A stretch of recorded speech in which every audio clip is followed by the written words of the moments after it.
Kokudevru the movement man yaba bedi enkomo na mbinu se mbo papers okay straight away yanko nkomo bi so a ekoso esa balloting ya ye ni fiada enti ye tenasi wi a ye bebubo bebia obi ada orobo kene Japan at the first and Dr. Brechampo at the second and Dr. Baumia and so that third and second kufo so Dr. ya was said so that fourth and engineer Kobe Japan and so at the fifth and the ubia one interpretation ya what the base eba numbers make I say numerologist for no is omu ye adwuma abeyfo so ye adwuma akonfo so ye adwuma womo so a omu ye loto forecast so ye adwuma etini ebedi nyina eho enkomo efiada no so nyame nchade yetimi eyi chema wuntumi ma me no ka se chema wuntumi ewufie nyame aduma 28th of this month no so no chema wuntumi ebekọ court na chese ya asem no that will be the first ye pass or the first appearance second appearance when they be be chechim say KCC ne tesi ne tani ahwede ye debeko na nipa bebre afreyen ashe mo opinion about some na ekoso no de o mate o baabi se no motim beka enura se nipa bi fita kwarekwa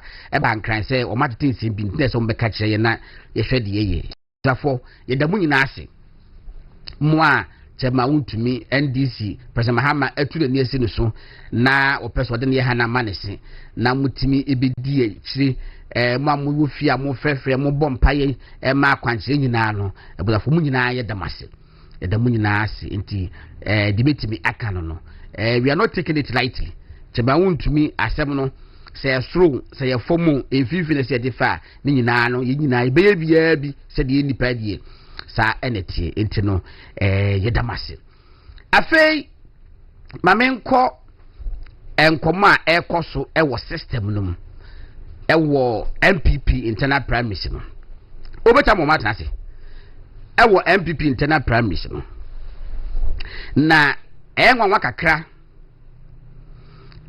na for me a warning say one more contesting apart from engineer Kobe Japan ya wono there for the past 8 years na nekufo ado aban wa nyamu chefa no enipa 9 obi enyamu chefa na so de ha adwen ne say obukọ campaigner kade obetimi ayewu nya de obetimi aye na wo focus on destroying the legacy of the government na wono eye part ya on the former government because aban wo holomo a empanifo ya le bia there's a general statement say etemfo nyina ne former government eyampa na sinye ni take decisions enye ne implement enti appointees na former government omo na aban no omo le tu omuka omo na mandate no 80% fado ene Dr. Baumia executive room na headed by President Kufuado assisted by Dr. Mahmoud Baumia but the premier new quantity enform aban no agisem penifo bebre beka omo ho na aban no atimi adimu na afei yama minister yama appointment why de atimi aye ema wutimi disi ubo say wo time wo baaye as board chairman de enema koso wo ho wo time abaye as minister ewa ha enema koso kama yet you condemn the same government say amana answer grassroots. What is the meaning of that? What we say we sector we call ye no we sector ye de ma we say kwale kwhwe so no we say wutimi ya de kama bo ho modern sa wo bo ho modern a chese efficiency a chese employment koso mebwa a chese wutimi deliver sa wutimi fa nipa ama efficiency aba no we deliver dia afa nipa dia se ni aban na aye me wa wo dane hwa wo se aban no so anya ade se aban na anya ade a egina wo so se aban no anya ade a na gina wo ye minister for education so se aban no anya ade a na gina wo ye Greek minister so se aban na anya ade a na gina wo ye board chairman so tell me ala ka se me bwana se aban ni be ye ade a na gina CEO so aban be ya dia eja minister of agriculture so eja board chairman so eja minister of finance so eja health minister so eja wo aban na anya de dia e dey timi say when you were in power you were a failure. And then person dey adik to be busa me say my two dey to me what say make I say person me two dey say ask them when they come to you. Ask them some of these questions. Say they say everybody should be bold. It's yes starting free Dr. Bread Champon so. Dr. Bread Champon me found question call bano national security on the adena. Me de be no hold muti friend nipa ye adwuma bebre. Wo be ye Greek minister. Dr. Bread Champon be ye Greek minister. 2023. And the different by him. Plenty for food and jobs. 2024 budget for agric was over 3 billion Ghana cedis. Budget for agric sector was over 3 billion Ghana cedis for just 2024, the election year. Ask them. Now when he comes to you, ask him. Oba constituency delegates no. Mumusa Dr. Bread Champo say plenty for food and jobs phase 2 now we implementing you know. Nene mabe 10 a year friend say maize, sorghum, beans, yam, and this other manamano, yadi say ya abadi sika ekwesemu when they come to you, ask them. Say plenty for food and jobs phase 2. Yeah, about 3 billion Ghana cedis no. Now we delegate MPP no, whatever be ne wo mo de mawo. Ask. Say yes, everybody should be bold. When they come to ask them. Musa say plenty for food and jobs and near chicheniema fertilizer bebrebe na near no. Ask them. Now the way. Ghana for MP for bebrebe for delegates are muso bebrebe with the exception of a lot of them in Greater Accra. A lot of them, more than 60%, for. Ask them, say who Ukraine no busa Greek minister will be January more. Busa they say we fertilizer we hinfa. Busa say 3 billion Ghana cedis in a try from agriculture 2024 you know. Say na wunya wo. Of course this can check. Name no farm inputs. Agriculture inputs no. Say na ye. Abro no nya say.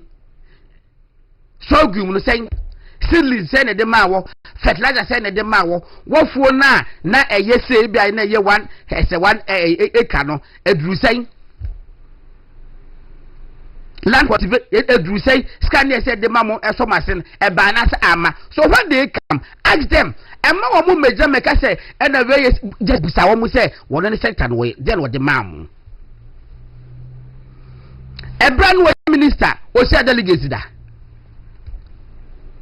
Ask them. And now vote. That's why they are meeting you. And you're bonnet. But because I feel the votes and some come home equal campaign. It's in your bonnet. But let them create an erroneous impression. Say, I said no more shamu. And then go for the baby man fimo. So when they come, ask them. You're going to tell yourself do tomorrow. Dr. Yao said to 4 years Minister of Education. Mukolenko Busa. STEM schools one day, December, I think October or November 2024. One day, Omu commission 80 schools. 80 schools Omu commission. Ebien one less than 1 million Ghana cedis. Ebien ho. Now the board ding. Maybe amount no obi so be shebe no beti ma check ba mia STEM schools so musisi na ba ko boy yesi what enam ya delegate when he comes to you ask him said education minister yesrewo contract bebreba sika bebreba na na for the chama education ministry some fancy schools no class me call one Facebook page ahomachin schools for one list wo ho e ba no minister no you have no idea. Me pacho MPP contractors and delegates when they come to ask them some mumu do sell mo de mamu mumu sa wo mo cause omo che say omo je so mo nye bone da na omo pemasem a omo dom kwa ate omo yerenom. Ask them. Orobo kere Japan ba Ghana gas busa no nse Ghana gas so na mo che fa ne sen. And then Matis was say o ekase obi ekopa application na wo ye online boni bi ani online mu ba bi awiase aduru ne online at ebia wo disadvantage kakra bi dem betima ya ne say another constituency bi ase MPP wo executives wo our communication officers wo enunti say MPP wo abamu na say ye fedipa etianya online ada na party ntimi pedipa miensa ento competence when say mumma constituency office man pesa mo apply no your man ma ba ha no ma won betimi aye amamu na mu ya mo the list ko e dey na just we ya online na ye MPP ni enti emfa no all of a sudden ye demonize our system say and we bia we say online it's online ye bone yes and na MPP for ya certificate na ebra mo boa no ada na wan ka say Fedisen obi fa certificate mra me sremo munya sa kasa ne ka na ye backward wo mani na ko school and when na man bank go school and then when no man bank go school etuba no ko school me de so mu say certificate hu hia de a ma ba ne trafie ma ba no won trafie ma won ko school emwa sakasa no emwa matese se NDC baye se district bi ya ma obi a wonwie JS krampo ya ma ne deputy nadmo deputy director illegal if true Ghana mbra etia sa de no se obi a won ko secondary school yes one am district nadmo deputy director if that allegation is true or assertion is true me patcho illegal ni ba kwale se yi na die ebia so obi a otimi ye eti Ghana gas olobu kere Japan ebe Ghana gas no won chemi wo bia o fa no Ghana gas a wan musa ni certificate say kwaye director of communications corporate affairs head edebe director and the officer e wo Ghana gas a wan musa ni certificate yo ga say ya bwatima bra wo MPP ni wona wo yese wona wo ka bankuma ye bese ne ko fata sa wo ye wo Ghana gas first certificate bra okoya wona deputy head of finance okoya wona deputy head of audit bra because we MPP no say no fata. Stop making such ridiculous claims because obi ba ko school ye encourage ye ho ye ko school obi am so ko school la the chances say ubedi ye that na better than say we go school sanity. So when they come to you, ask them. Okay? When they come to you, ask them. Eric Pacho, you know, good swami. Newspaper na ya mo boss sisi ni yenhwe de so so ade body ho ebe akoto.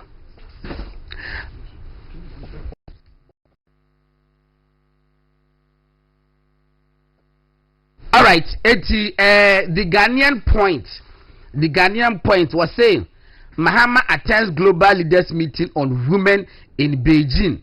Na say meka ho asem kakra bi. Say President Mahama otimi na yiri tu kwan. President Mahama timi na yiri tu kwan. But Chief Justice they want ni kunu tu kwan. Okay. At the Ghanaian point, Mahama attends global leaders meeting on women in Beijing. And then Gold Board doesn't buy from Galamseyes, Gold Board CEO. Me ba cho yanko aso. Graphic Sports USA here we come. Kudu strike seals Faith World Cup bet. Kudu strike seals Faith World Cup bet. Okay. Tell me 1-0. Hey, come on to see bro. 1-0 pay. But I say boss na Jefferson. All right. It's Graphic Sports the buy no. Daily analyst Black Stars book ticket to 2026 World Cup. Mahama attends global leaders meeting on women in Beijing. Although Bruni is Lumber's recognized wife, family, and Eka. Although Bruni is Lumber's recognized wife, family, and Eka. Here called next paper so. The campaigner, although Bruni is Lumber's legitimate wife, family replies Akosua Sewa Mahama in Beijing for global leaders meeting on women. you know, and I was saying no. Yanko, okay, the archives. Gold board doesn't buy gold from illegal miners. Mason rescued after building collapses at Kaswa. All right. The Daily Gist is was saying Mahama storms China with 60 delegates. Mahama storms China with 60 delegates. Ashimo's lawyer in trouble over $439,000 job scam. Hey, Ashimo's lawyer. Then okay, Yanko. The Chronicle. Sorry, Musa Dankwa. The Chronicle did not publish fake news. Okay, just say Chronicle for ne Musa Dankwa enya asem kakabiro mo say omo am publish fake news. Okay. Obaso mam Chronicle, Chronicle no. Was say Erikupoku tells global audience smallholder farmers deserve praise, secures 154 million euros to boost agri production. KON, that is Kojo Ponkroma, to champion Africa's trade transformation at IMF forum. Okay, you know Eddie and I will hold on. Next one. Next one. I'm interested in the The Daily Democrat. 473,000 children die annually in Africa due to lack of medical oxygen. All right. GRA stops 2.3 million for tax evasion. And now Ediaba. Yankoso. The Ghanaian Times. Ghana secures 154 million euros from Italy to transform agri-food systems. Minister Enwade Ebayano. And also the Ghana IMF program. Ghana successful in 4th review. The government to complete abandoned Sunyani library. And because the government to complete abandoned Agenda 111. We are waiting for side story. No? NPP holds balloting for 5 presidential aspirants ahead of 2026 primaries. Yanko. The new crusading guide, a letter from Gabi Asare-Bediako to Kwame Anyimedu entry on interchanges, community rules and Ashanti MPs. Hey, a letter from Gabi Asare-Bediako to Kwame Anyimedu entry on interchanges, community rules and Ashanti MPs. I can't wait to read Silent Television. Greater Accra falls for Brian Echampong. Unstoppable momentum builds up. Okay, Chief of Staff Honorable Julius Debra to Grace Edebe Dramenefa Grand Deba in Georgia. Okay, upon Chroma to speak on Africa's trade future in Washington. And no, Yanko next paper. So, Republic Press. Brian talks tough, vows to confront growing indiscipline in MPP. Oh, I see. Brian talks tough, vows to confront growing indiscipline in MPP. That is very rich, very, very rich. Both disaster kills 15 in Volta region. Ghana, World Cup seat. Canada, Mexico, America, here we come. Next paper. So, the Ghanaian publisher, US deportee deal, minority demands probe, and Samuel Abujinapo and the picture. Samuel Jinapo and the picture at the Holloman. No deals with illegal miners, gold board. Lawyer demands status of Kulendi petition. And on Sebekum, Yasin Kofubi, actual petition command President Mahama say, when ye Justice Kulendi, Yoni Kulendi Edi, say, why may be a emphata. Na Omonte, into a biatro, invoke RTI no, say, we busa questions. It later we be questions be na lawyer no ebusa mbacho yankoso. A daily guide. Akosua say what divorce that the Lumba traditionally for Su family and na Ekano 2 cases over robbery and murder. Baumia sure of victory. Dr. Opoku explains KGL NLA deal. Say what be here among 824 new lawyers. Daily guide front page no. Yako. Daily Graphic, GRA bust diesel diversion syndicate, and other stories and the Yakan The new center unlock cross-border mobile money. Momo chief urges BOG to speed up payment framework rollout. America deports 302 Ghanaians. Additional 2,470 are in ICE detention 478 arrested this year. Any aye who magana for what amanone pa. Kulendi remover, lawyer files, okay. Gabi nice attacking Ashanti NPP MPs. Moody's upgrade Ghana's credit rating to CAA1. No, and our honomono. It's yet twaso, my share. Kulendi removal, lawyer demands update. Request based on right to information. Yet twaso, me say, papers now, necessarily they are ban. The new publisher, Lumbe's civil marriage was dissolved with traditional drinks. Family says Odubruni is the only wife. And the flag bearer hopefuls pick ballot. One Kennedy Ejapon, 2 daughter Branch Japon, 3 daughter Baumia, 4 daughter Yawase Educhum, second Kufo, and then 5 engineer Kwabena Ejapon. And the hormone. That's a bread. Go down. Medasi, but you winning aboboli na so. Thank you very much. That's a bread. Go down. And now we free Buchira. When you call you as him. What is fine? Adding. I don't know. Me banwaye that's a bread. Wo de oba wonye go down. There will be our lady. Will be our lady. You pesa be yama. Ye nyama no. Ye pay say ya. Then now a branch bene how no pa so be free. Oh yeah, you know. Stand out. The Japan nipa bi wo am say nunga wo se hene. Your friend George. Ni subaya no. Me yesua say oba fresh no disturb me. And my mama warning so nya me person me block the number. But oye bi odi me block the number. Me hunu say so nim fa so na woni me nyansan so. Because we some TV so ya di. Oh frɛ na me kato. Oh frɛ na me kato na oye. There na o pay free me. Omo your program na tu ya won ko frɛ o me. Na me a wo be frɛ me dia re. Eti wo pon no afra bu ase wo se den. Why? Mati. Now we can dey say. Oh, you are ready to me nti. Na nye papa pisa. Nso na me ba empty. O ba empty say. Naked na say. Naked. Na me ba fa ka ma. Na hwan dey titi ma de no. Me ba man fa ka ma nti. Bra, fa de no so. Sida se be ne kasa. Sa. Nti sa na bataye. Ahwade wo ho de ye be fa de se eye. Okay. Mama kuka akwaba. Kuka ma che na te say. Ye nua nyame adom bia woko. Ye de nyame ase. We can ne ko say. Na e boko. Na botom nyanti ye dai. Chese wo botom ye da usi abonten. Wona ma abonten. So hande. So hu e dey na wo hwekuru. Wan put the boss anyu no. Krombe ya obeto. Da bia boss krombe ya oda ni beto. Na Jesse James and Jesse Jones on. But the elu boto. Eti boto munyeti amuti. Sa. Eti ado no share skit. Amanfo comedy do asha do asre do ada. Boto munya wo data na sante. The custodian away. Custodian. Me ba cho me we the factor na me hwe custodian to so na menye yi kakra me sel pa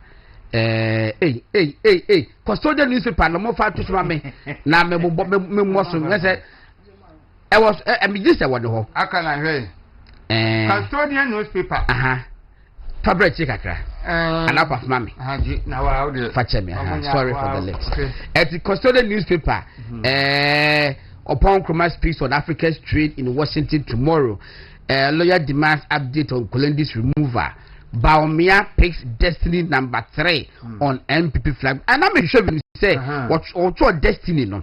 A one interpretation of numbers. I mean Papa B. Where Audu Mahama, Alaji Audu Mahama, yet to be Alaji Audu Mahama. Baumia picks destiny number 3 on MPP flag bearer ballot. Sky Korea commercial flight arrives at Ho Airport with passengers.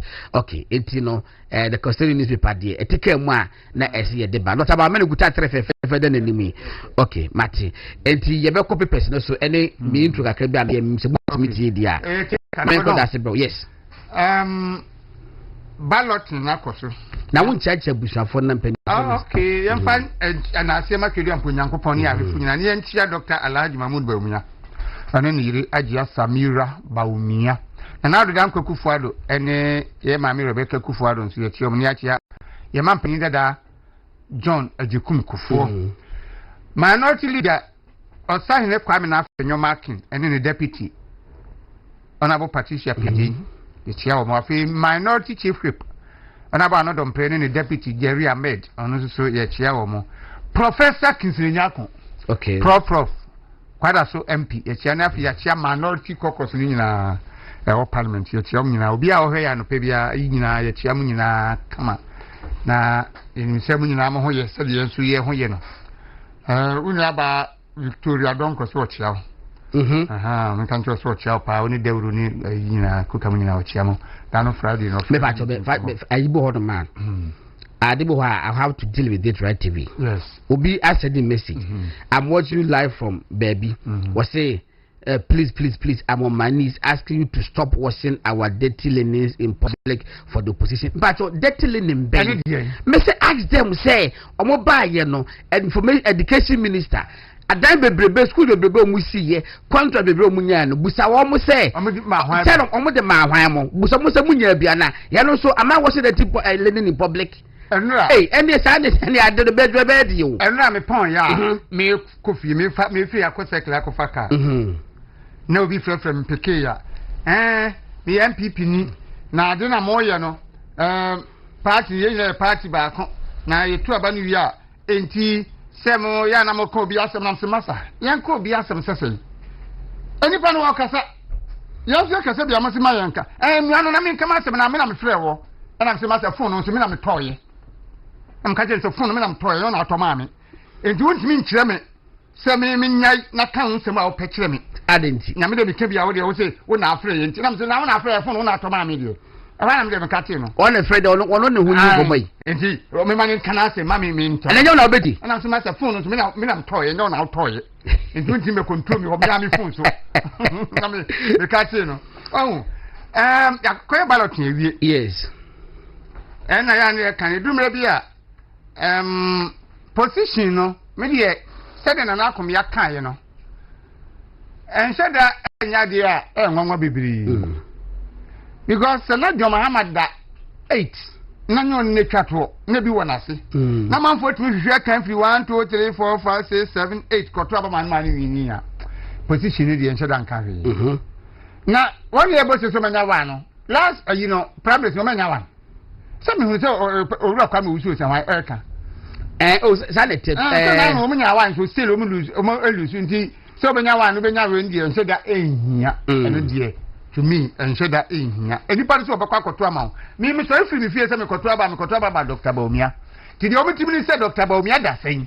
And then I'm going to a police station or boot no. Yeah, Dr. Baumia that saying I'm a and to me, Kola said, baby, you're making kind Dr. Baumia and Makotumato. Tiana dear, but yeah, I would do kind, you know. As I would do kind, custodian Destiny trainer. I want to make the imagine a costume. Says inter. Nipa bi kan sem bi say NPP traditional busier dankwa dombo tradition. Man for yes animal. Ah, much say over busier NPP by president Kufo be represent you know. Over dankwa na na do dankwa Kufuado and a very represent dankwa tradition and I do dombo tradition. And among the lot 5 no Dr. Baumiana ono na si free dombo mu bwana and it am for say your destiny 1 2 3 and okoyi na matre ho de me no bia ombe ya adwene kakra ho de ogidi se da 3 no de ho nso me no ombe ya adwene kakra nye se bia eno ne be me adi nkunim say ye beto ba na emom ono third person our tradition mu a we be say MPP aba power because MPP for ama busier tradition no chance ama dankwa tradition chance adentina do de yema mo chance aye na mienu busu afide na mienu na ehwenti we de na miensa na kosumiye enti asa miensa no so yenyina bom ne yekohwe enti emi de ho ndie minim se aye destiny number na wanya na ebe ya adwuma so on ba be ye dombu tradition mu asini a ono eba be di MPP enim e de yakọ Jubilee House. Okay koka yankoi on the ballot na ti say oh nyamia do me the ballot na nhira ha me sa eye nipa na wo de na ko okono ene de obetumi aye ba eye trinity no Kufuor Nanado ena Baumia and represented the makeup of the party, the full representation of the party. See, a perception now affirms say party no for bia say ya can party ni sanman a diffuse bibia direction aye kono no ye do bibia see adwuma ne see ye be form ne akoye adwuma ne aka message no the Trinity destiny yemko ne yem obi ehu say baby a wo hye bia wo ye adwuma ma akofuo eba aban mu no wasefo nkrofo odo bia no munye baako na munyina Dr. Mahmoud Baumeni obia oye adwuma nanado dinkuni and uhwe Baumi a testimony of a true servant ujina somye hwe campaign oye ma nanado oye bibia possible manipa na wayi ni so mbeka ne ho no no ema odi ade enti aduru no so enti obibia nanado meremu no ye adwuma udi de unya benefits hwe wanchi ni hwi ba bi awufiri ba ni ye nyina ye mbeka ho ni ye mfa kroye ni ye mfa sa 95% no ni ye shut system ne down ni ye mfa ma Dr. Mahmoud Baumia because edru ne so eye ordainment Trinity no time na so that's all right ebuza fonti eye wuntumi radio say radio the mama say wotimi for wahangi ade ne kakra ewuvim enti eye movement TV metima ma kwakude room movement man ya tena hweso ewo baby yankwai yes peppers no sorry be hu gabi rise to animadu entry o na wakan kan ba me na wonkan obeda comment o say mati asem no a o mo kan ho okay community rules versus interchange engineer that's gabi won fast we to baby because the more and more Hamas adi we na ehye nipa bufu say impo say Ashanti region MPs no and can say o mo mpe interchange o mpe community rules sa na ebuman sa na ebuman question back busa you bet ebuman sa you bet me ebuman sa you bet ebuman sa say MPs na wo area ho ne say omo constituency no do mo pani a wo betim aye no ama wo na de be na momu no so be no me hu se constituency ne say adabi tiu say omo your constituency ne rep ne sa ain but akra adabi busa wo ho ba question ba ko so otimidi e ka we hu ne say ebra MPs be 90 aka say yin finance minister di omo ye ne de omo ye enti ade na we dey so omo ne kan Accra ha no MPs na ka say omo pe interchange na abanko yeye me de minim good MPP ya ho odi nyina ne kase ba bia aboa but ne kase fra Ashanti region and ibetumi aka de ensese yebo sese na Akufo Addo be president ya ejina Ashanti region so and say oye bibi ama omo no omani anye de mo ye ma omo no ho ne omo ka ye nkase ma be sa hye nipa bufu nti ye ye mfanto emitumi be se ye bra panin gabi se asase no mumma no nkoda because ye re efi nti o sa no sa ka waka bibi fa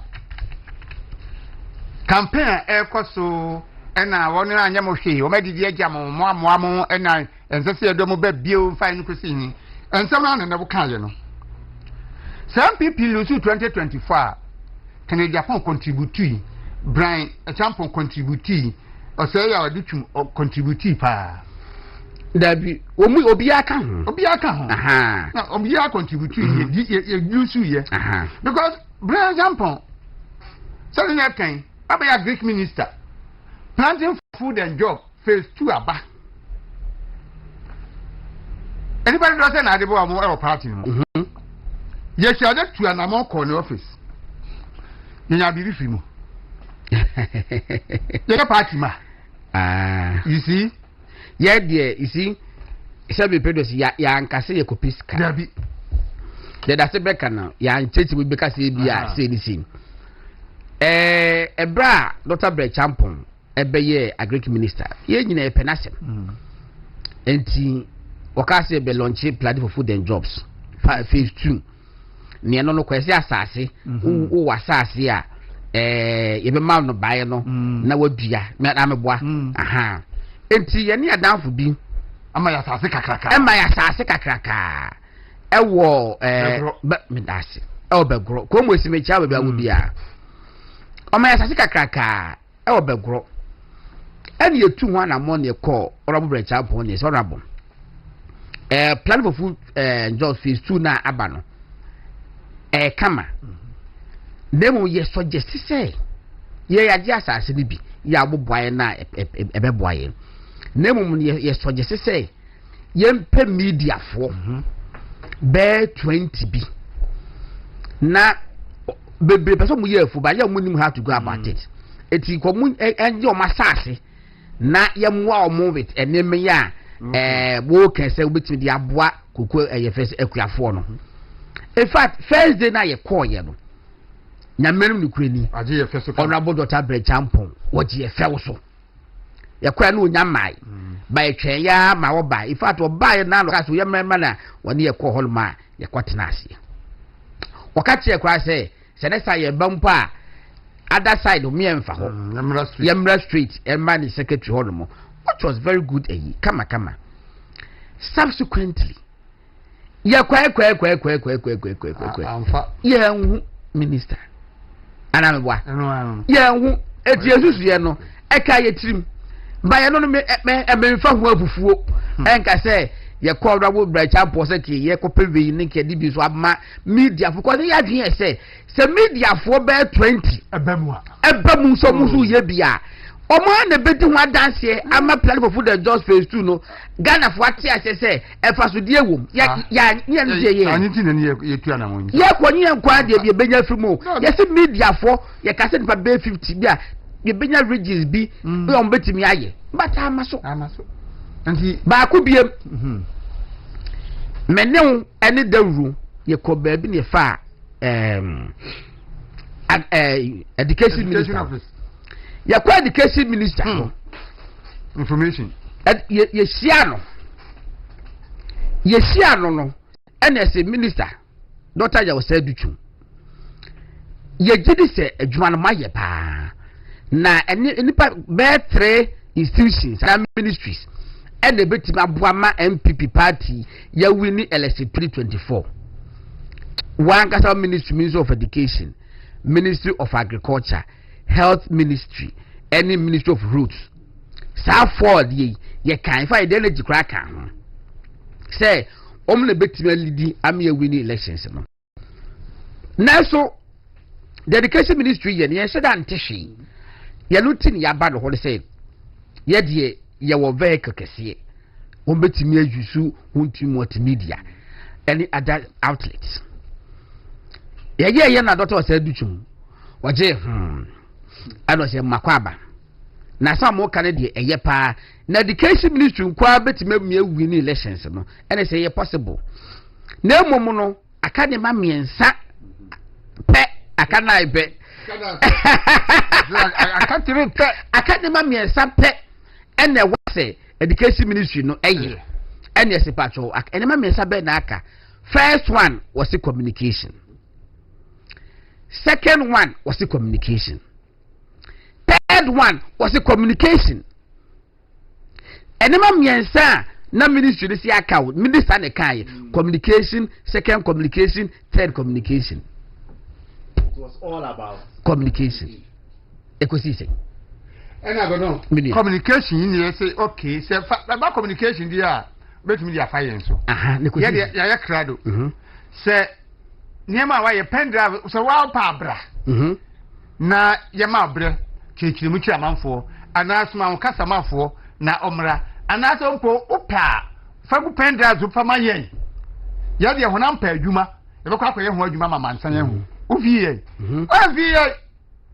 Wa ma ne kasa bafo so ama pen drive ne niema so a wa ma ye bi dabi enti communication miansan nyina wa anya ba kokora ho adwuma na se party ni lusu na se flag bearer pachewa na wanya akokodru akwagina ba bia kase se ono wa ye oboni apa oboni ho chew empa chew ma wobi na doctor say you ditwuma kwa fa so ma MPP fo bu fu ye even SHS placement mpo eni pa fa ho am so mo nto aba no na nya asem ketewa me ameti yi enye party no na ye di twa me funuma na ewura ni moja mu a anka school placement kame kra nso kame nto aba wa wo ba ya bre ni pa bre kame ka se me nto aba enso na kwasi kwa tin no mo ye de omo ye agigi sika kese ton placement that be the won't make oh that okay only evidence me evidence ya kasa what say enkofo bi omo ton so na what yi aha what say enkofo bi omo ka se me boy ke bodua wo se court ne be kwa court dem ho ya de snap ni nkosia bodua what am say ni say emo obi din say see ba what say mpanifo no mate aha ya ya no so die obi guru nu ya no so bia nti me kasa wo boa because yet evidence wo ho say na enkofo gisika.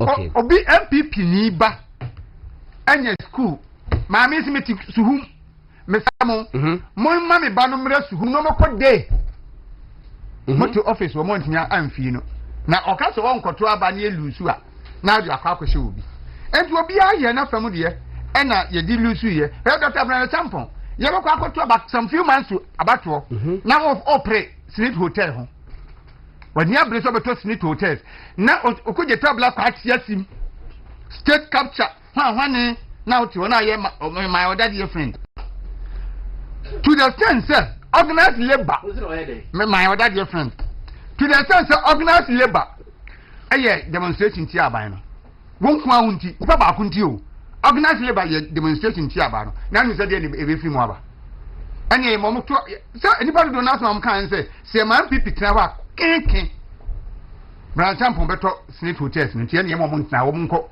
wanto mo nyina mo contribute yi ana bo kan na ye board chairman e wo Ghana Gas e de na ye ma obi party ni ba ku ben e na ma say oh okay so now oye Ghana Gas hwani we ye mi say oh no me de minim MPP fo bi a o fa bo Ghana Gas ene o mo ne na mo ye campaign say dem crop for kakra no good nipa do say anka wetin afa nipa more than 100 say the space do ho dia contract ya oji ye won ku a ana that last time engineer kan say contract di ba nipa o ha won ku a oji ta wani ase o ko ministry na contract ye say mfema wa na what is minister so o ko national health insurance authority e ko di contract ya fa ma na sisi kana tefu aso ti the party nyam fa nchew e na oji nyem nyina ba obo now sorry no sa kwatena wo manima ka kire o me say party no anhwe mo ya ma mo hwe ahun de mo ye no metia yi bi ba bi say MPP for enkwa na ya ye hu say akusku na obi epadwuma ye so kofa certificate mra meanwhile the same person I was say any say ubuso certificate no wakala bonte say obi ba ne ho say wo pese ukudi MC na onko kebi mano ohwe no ohwe di pa ko lu shoe no na tade bi e hye no shoe bi e hye no sorry god we dem ye dem wakodi atade keke wo atade keke wo gidi se edipa ne mfata ti atade keke se dipa ko no wo so wo gidi se dipa ne fata se okodi MC but obi e wan ko school die ye ba ko di MC edipa ko ya wo ka sei na djuma there was a time wa oyi ni manager di na o manager foforo di ahye nanan and the answer will say we have qualification. So this very personal or kasa say, I didn't know any part of the pejuma dia obi say qualification no.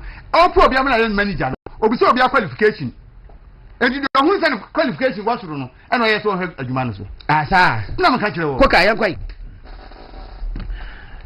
For all things look to yourself first. Ube kan bibia.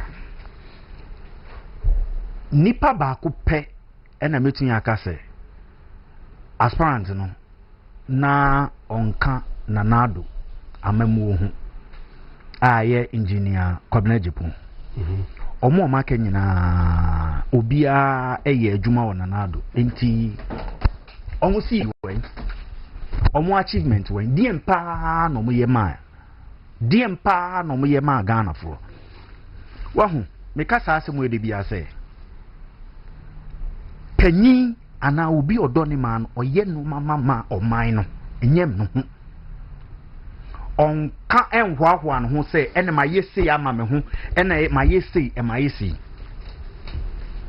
hwe Honorable Kennedy Dr. Brian Champon yawedu tum uti obi akasa ena me na me ye sei ena me na me ye sei ena me na me ye sei but the oye yen esunsun sanso e de how buy and the opese otu ho free education school placement yen journalists kra na eso more information now support you more with the resources one yet Morisampa Betana Kai. You were busy lobbying for vice president. You busy.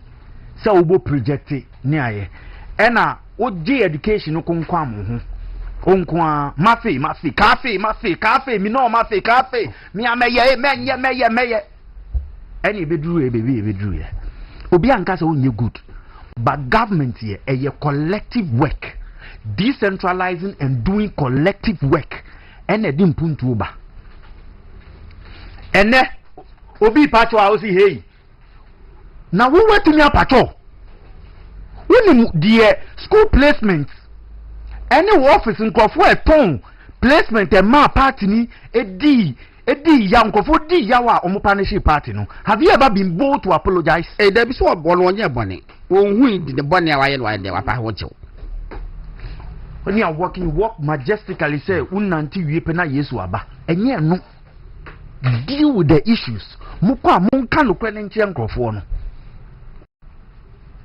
Dr. Mahmoud Bawumia monini nya na ye adwuma he has admitted the errors we admitted say aye mistakes ni sanoma and he's urging forward but they be ana falsehood Brian maintain self fertilizer asem no wayi na no wo ho fertilizer asem bia ni ba bia fertilizer asem be obi anka say aban be friend fertilizer asem no na say ya send yankomo no koso no nkrofo ka say fertilizer ekuafo a wo MPP party say omu fertilizer ne sa no ma obeye agric minister no they were struggling to get access okay na maintain omu enya 2 drought na e baaye no yes na drought be any wo farmers now won't say that drought be any ho. That can be true. There was drought. And the drought by. No. You so mami nkese wie eyan krofo and eka. Omo wo region na eka on. Almost they are also talking. Eka say sa de na eka ye no. Na eni ho. Empompo e wo ho a sika ne noma akonye no ho noma ye de bae ebi anso omo so. Okay. So almost and I say there are two different people talking. Okay. Obisi ebi ama. But you see people nkofo betumi akasa.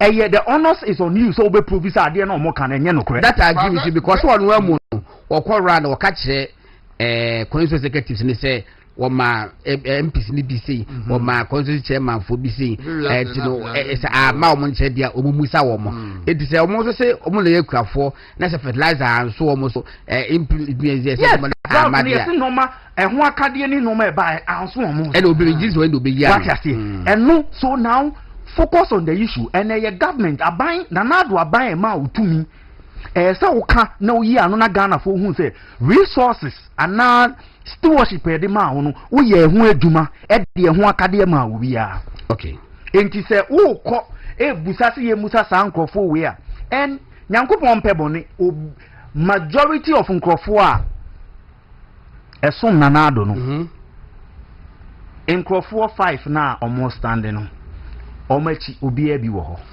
na fertilizer ikrampu ya ye di men ene fertilizer contract ni ade see be chachi mama baby kakra and you know so no and that's why I'm saying say they should ask them when they come to them they should ask them say it's a bar ebe minister we there yes wo contract be ba na mo de fertilizer no e mu dodo say na ba constituency chairman bi e western region constituency chairman and as a regional chairman go pa upper east no woman bi ana if I was say no eastern region na me ba to if I was say no eastern region na woman mo contract mo supply fertilizer that's what I'm saying when they come to you ask them yes say kukuru ni jaya kika ni be jaya enye kukuru me ba enye kika say wo ko na u project wo hu e kan se me se o kan ni wa mu bi hu fi a obi enwu hu fi nyu o da bi se be de enye se wugu hu fi ni ba kwa na bati o ni ba kwa na ba as a minister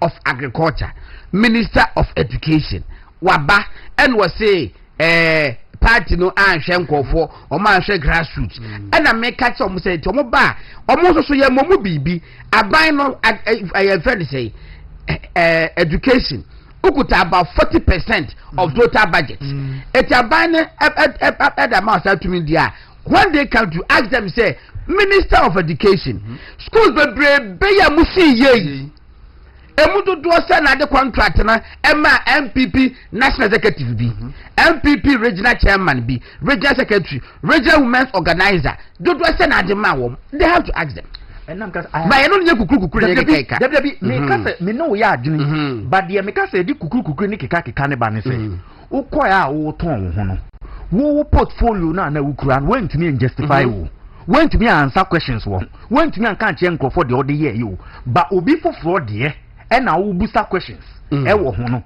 Probing where you don't need to probe because for all things look to yourself first.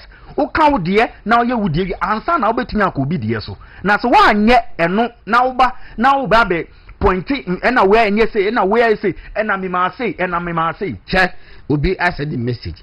Was it 2 to 3 years now? We have not been paid for school uniforms to be supplied. You see? Yeah. Education ministry. We'll be talking about job for the people near that. Was one of the Japan. I a member of parliament for 24 years. Yanko Asen North. No, Asen Central. Was Yanko Asen Central. Yanko Busta. Yanko share level of employment. Yeah, what Asen Central. Yanko Busta. Was one of the who list be about what is all about Japan. A new man or no, never so no, we need to numbers and air correct. By see, some one day, betting home.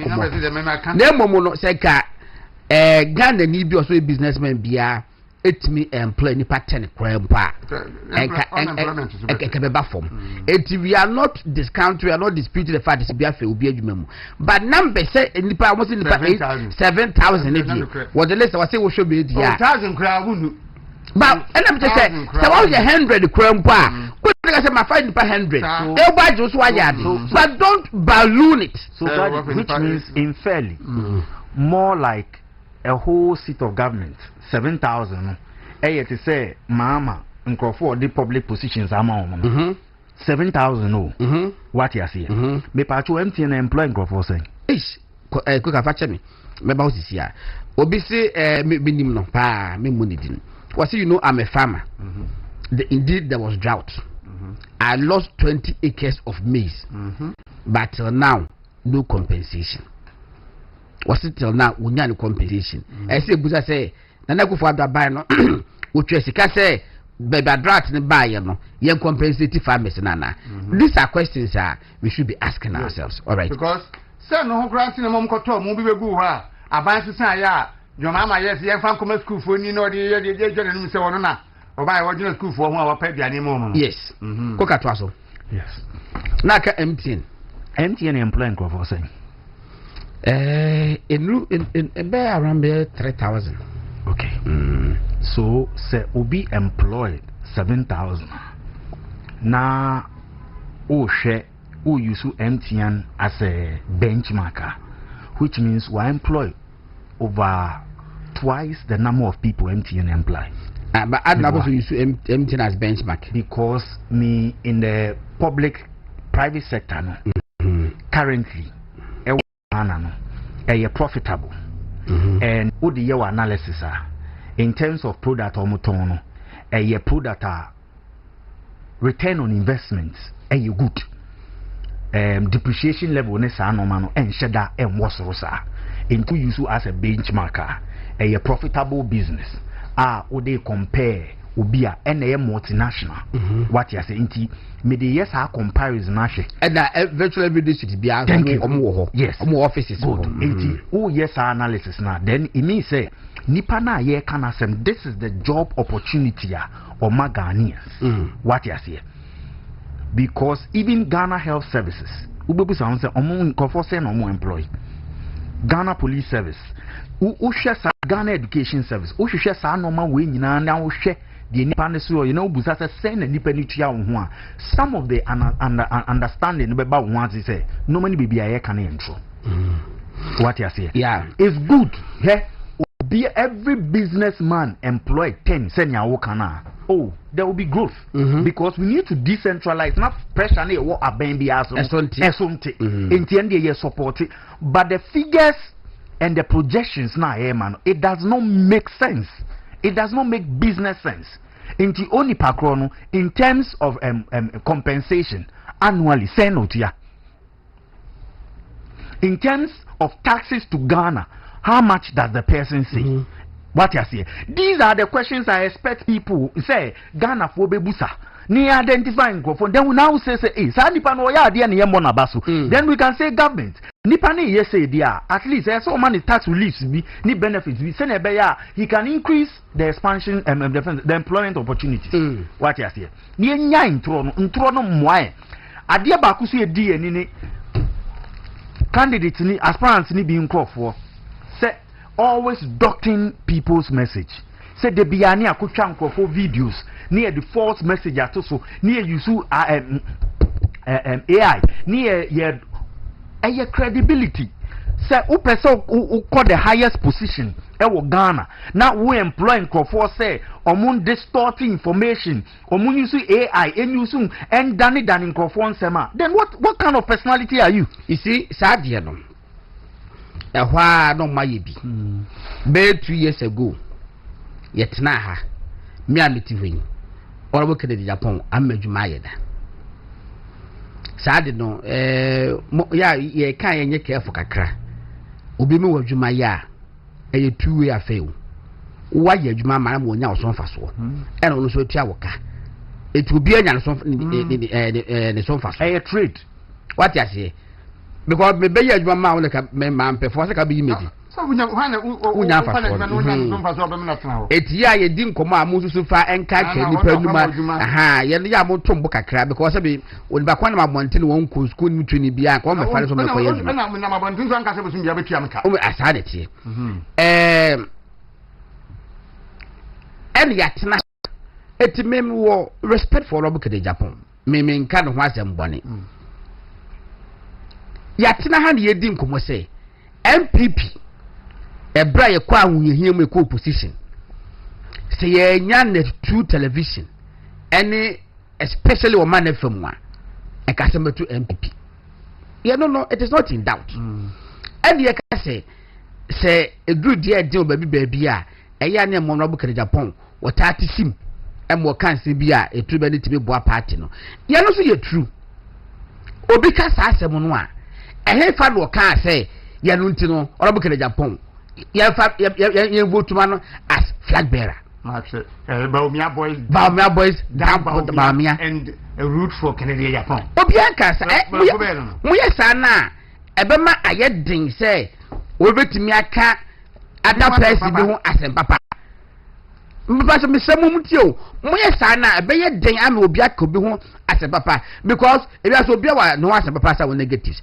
It say bibia ba na se ne ye ye bia ejire ko beje Japan e se ka no asem pa me say meet maka ejire ko beje Japan ho asem pa bibiri doesn't mean say me say ye no ntine what of a man as president ana na maye na mo the trace atoso friend is saying lawyer Morris Ampa waka asem bi ewo mu wuntumi TV okumase na wo ka MPP mpanimfo including ayikwampo obeya ba kun ye firi dimpo eni asofo no mbi ya no no manya ntokwa ba no wache mo se ne me bia ba fon kakra nti no wo estoli o me kakra hey na mo dade se Morris Ampa lawyer afede wo so support Robo Kede Japan Saturday obeta be kasa about more than 1 hour works on support baby or support baby na obesa ka be mu say Dr. Mamul Baumia NSA to abamano etimunya sa ne manekeka ya mo trace ade esna a church I don't know eboa obia that's very quite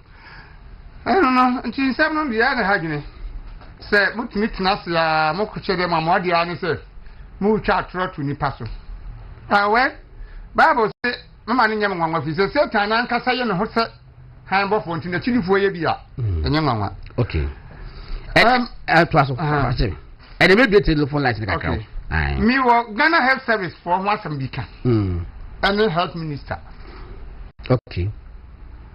Womo ayo mo se womo antics bi no mo ye. Ma akola abaya fa nipa dwuma. 10 months ye ntua ne ka. E ma akola no ko demonstration. Mo si abaya bi akokasa etia health minister. Enti Ghana Health Service for more query lady no. Say mama say some days so me you know no. And the money query no man na adetin ya health minister so abepe amnesty amano. Ka dia di ka Ghana Health Service for so query na mo de ma akwara no. Emfa so bi eni so. Ya say you can say an angry man, a hungry man, is an angry man. Yes. Obi a come no bi eni ho a obeka so wani mo be sere. Obi eni ho. Mompa mo aye adwuma na che. Yefia mo ka so many years. Say 10 months be tum ntem na yefia mo ka bubu befu. Makeke kansema kese. Yo. Entisa koda wa wie school a wako hard die team eba adwuma for 10 months. Muma ne kapre. Ana ne bumfuma ne nkasa. Na wakasa wie di a mo abete agu no so. Ebra kwara no sofa no. Ghana Health Service mpanimfo mo anu hu. Say yefia mo ka. Ana mo be na mtufa ho. Mo gina o mo se obi yankwada afa no maba system no mu yentwi o mo ka mo anye akwara no kasa ade a mo se wa kasa abufuo so ama etia minister odidi na tem se minister ayede what why drama king because they obko gina ho ye say otwi form so okoye no e de na de bere nkwada no ba kwa ate no okoye no baby na ye wi ya minister so attending ho a grant amnesty na so minister ne papa krokro da jon amoye no yi pahu na de sese mo ye mo nya no mom na obi a ho nto na social media na ndc for ka na MPP for na wo mo fa wo no no mantu mo ka MPP for fa mo na di san ye be 1 month Ghana ye ni say ye for obi adwuma foforo a teaching nursing ne ye ka no take be 3 4 5 months and I'm salary aba ye na ewura mu no sa na ye ya 3 months 4 months and sana we go through system no now salary aba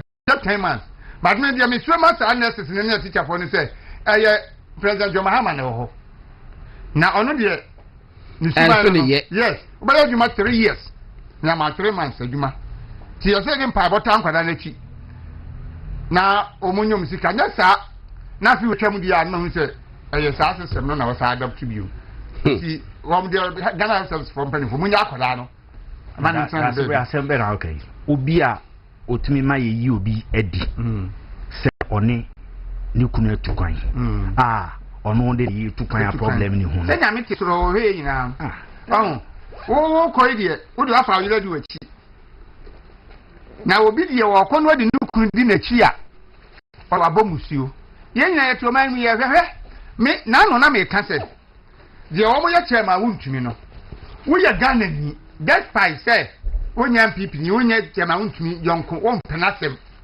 hunu se won so a woti wo no sa ya wa chema wuntumi fam wuntumi fa bi mu dia wo betia Ghana ni bia betia fam bi se chief justice na ye nim se eba oman court nsem a woni de obi antimi mfa ne se nka no no enayi ye de ensa kana pam no a abra wonye boni ye se de boni ya ne se chief justice ya wo ye oba woni ni kunu at legitimate husband atukan ade sika ban sika de bi atwa tikita mano enu nti no President Mahama say on tia the chief justice ede ni kunu etukwan etuwa yinedi and then President Mahama wo kwei wo kwa China wona wojire Mrs. Lordina Mahama and etukwan ba ko bi poda wona wo ba and etukwan travel policy a world judicial council ho no judicial service ni che say chief justice etukwan a wona ni kunu anase de yire etukwan anane ba ebo boy say a person of his or her choice and this obi na mabonte kwa na so no na mni betukwan a enyo manasem his or her choice. In fact, who read the travel policy now is so interesting.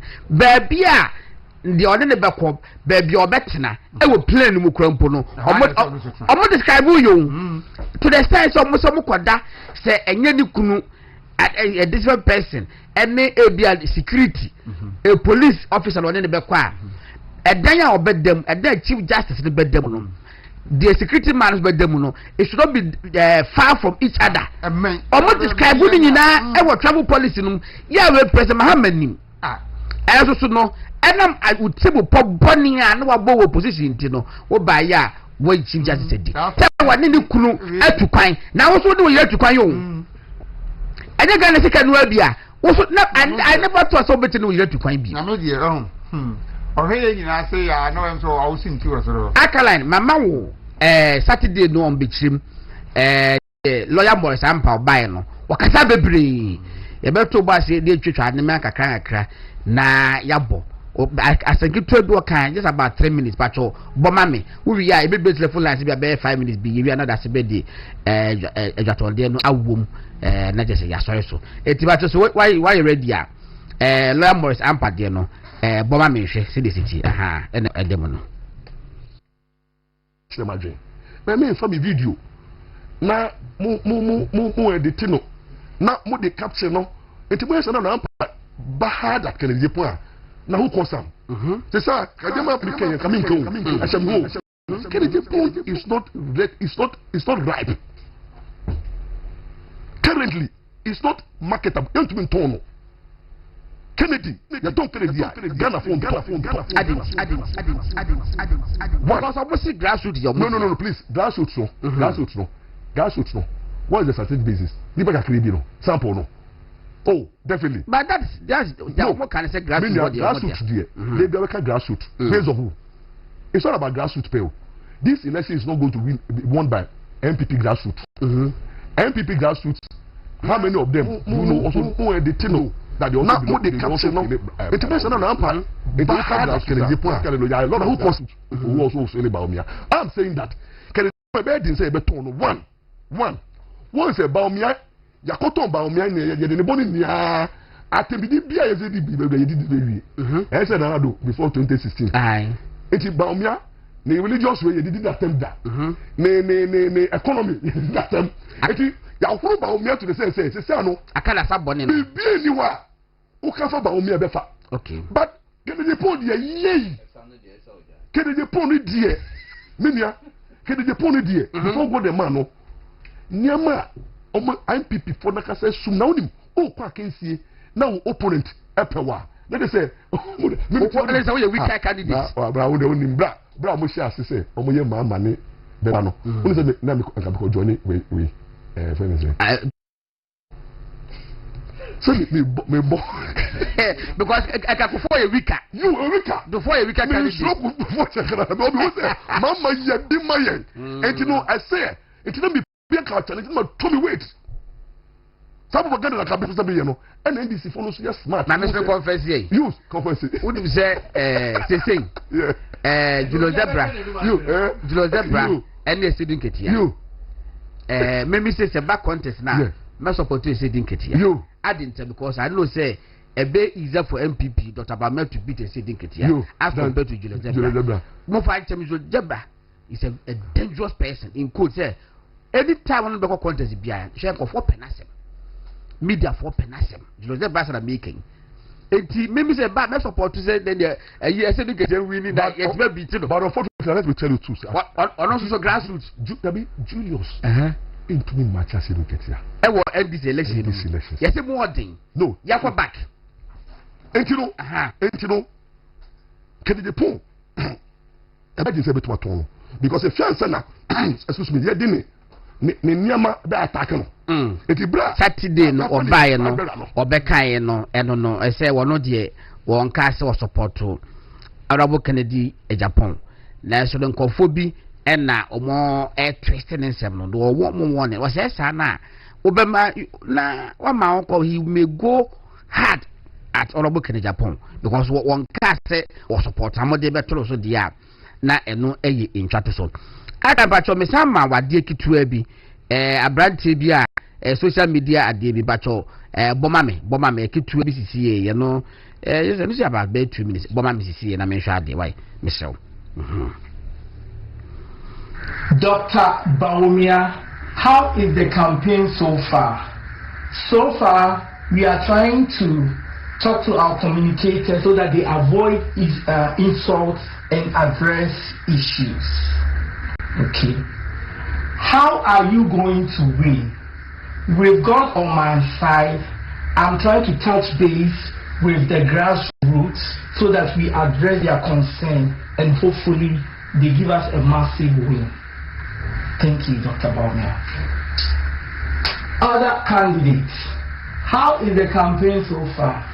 So far, the way things are going, all the executives are supporting Baumia, all the members, they are giving people money, and we don't understand the reason why. Everywhere you go is Baumia, everywhere you go is Baumia, even their social media handles, they are giving it to Baumia, all the communicators, they are planning, and we don't know why they are teaming up, and all the things that they are doing, and we don't understand. And we are going back and forth, all these things. This thing, they did it last 2 years, last 3 years, they did it, and they are repeating the same thing. We don't know how far this thing will go. Okay. Are you sure you are going to win the election? Sure. What do you mean by sure? Why are you asking we are sure? You see, you are one of them. That's why the reason why you're asking sure. Why are you not saying we are going to win? Looking at all the angles and everything that is going on and all the things that everything going on, it is not, I don't understand the reason why you're asking sure. Why are you asking sure? Why are you asking sure? Is sure the reason why we are here? Are you asking sure? Why are you asking sure? Everything sure. Everything sure. Why are you not going to say we are going to win? And you are saying we are sure. Why are you asking sure? You are one of them. Oh, look at you. Look at you. And 2028, you will see those who go and good for him. He's a man pussy. Why is man pussy all over here? Every day he's a man pussy. We don't like man pussy. People don't like him. He's a Muslim. Also, he's not a Muslim. And he's also a Christian. He goes to people's a Muslim going to people's church. Her life is so beautiful. How can you use the people? People not take us here. That's why I live alone. All the time I'm tired. All right. So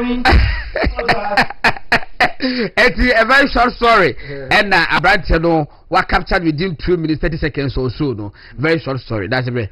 The way you know, the first one say, Asempetia. Obi a message, you know, or qua one cassette, tin. The only message you make any pen anymore. Now a bisa so unyaba BF. I don't know person what you're and the campaigner, of course, says, you know, the all message you make now. Okasa 5 minutes to have so I can be the actual party ma. The only message be now as soon as I say koto ye say obenti ye say and if I no say no bia you be sorry no na ye nya hwe mfi me mate bi I send me message hey ele music say ka me be that so teach me aka be come anymore was a good man Gordon. Now some teachers don't even want to hear of the name MPP, all because our promotion from deputy director to the next rank got stalled for so many years, and what even broke the camel's back were the monsters they placed from the GES headquarters through to the district as leaders. They created enemies for the ruling party because some teachers wanted the party to lose so that such people will be either transferred or reassigned. We are still waiting for the former education minister and his spokesperson to officially render an unqualified apology to us, but unfortunately they think otherwise. Inti no edi no inti ye de catch us say make us ade win e be go for an education minister wunim ho hwe what point what transfer and what post to and for various districts as district directors of education wunim omusu banya nwode te ho e bia wo de e dem a wo hwe no wo the report be bi ewum but when nko for human relations ni adan wunim ye no ntin ye ka se hu hia se ye be pachew say through mission and then commission ni bibia but you think say you are beyond it wo de wo ye archangel wo hu boneda won te boneda de ya fair deal but then before so be mu so bi ko pachew na obu ofu o kwa sori ja sori no kro aden hwe bible wo hu o kan ka 1 John 1 ho no a that's 9:10. Osi se kan e bọ na ekira. Oye otini ni no kwafo so de ye bọ na ebekeye. Na wate ye ho firi ye ntene ho. Kan no wose. Se ye kase ye nye bọni a. Na ye dada o ye atrofo na nukure no ni emu. Enipa bibia be ye bia no. Ye ne ye matifie kwa ye ma bọni. Yes. Wo ma ye toduane mo mu di. Eye bibia to ntade so mu tuom school fees ye yo mo bọni.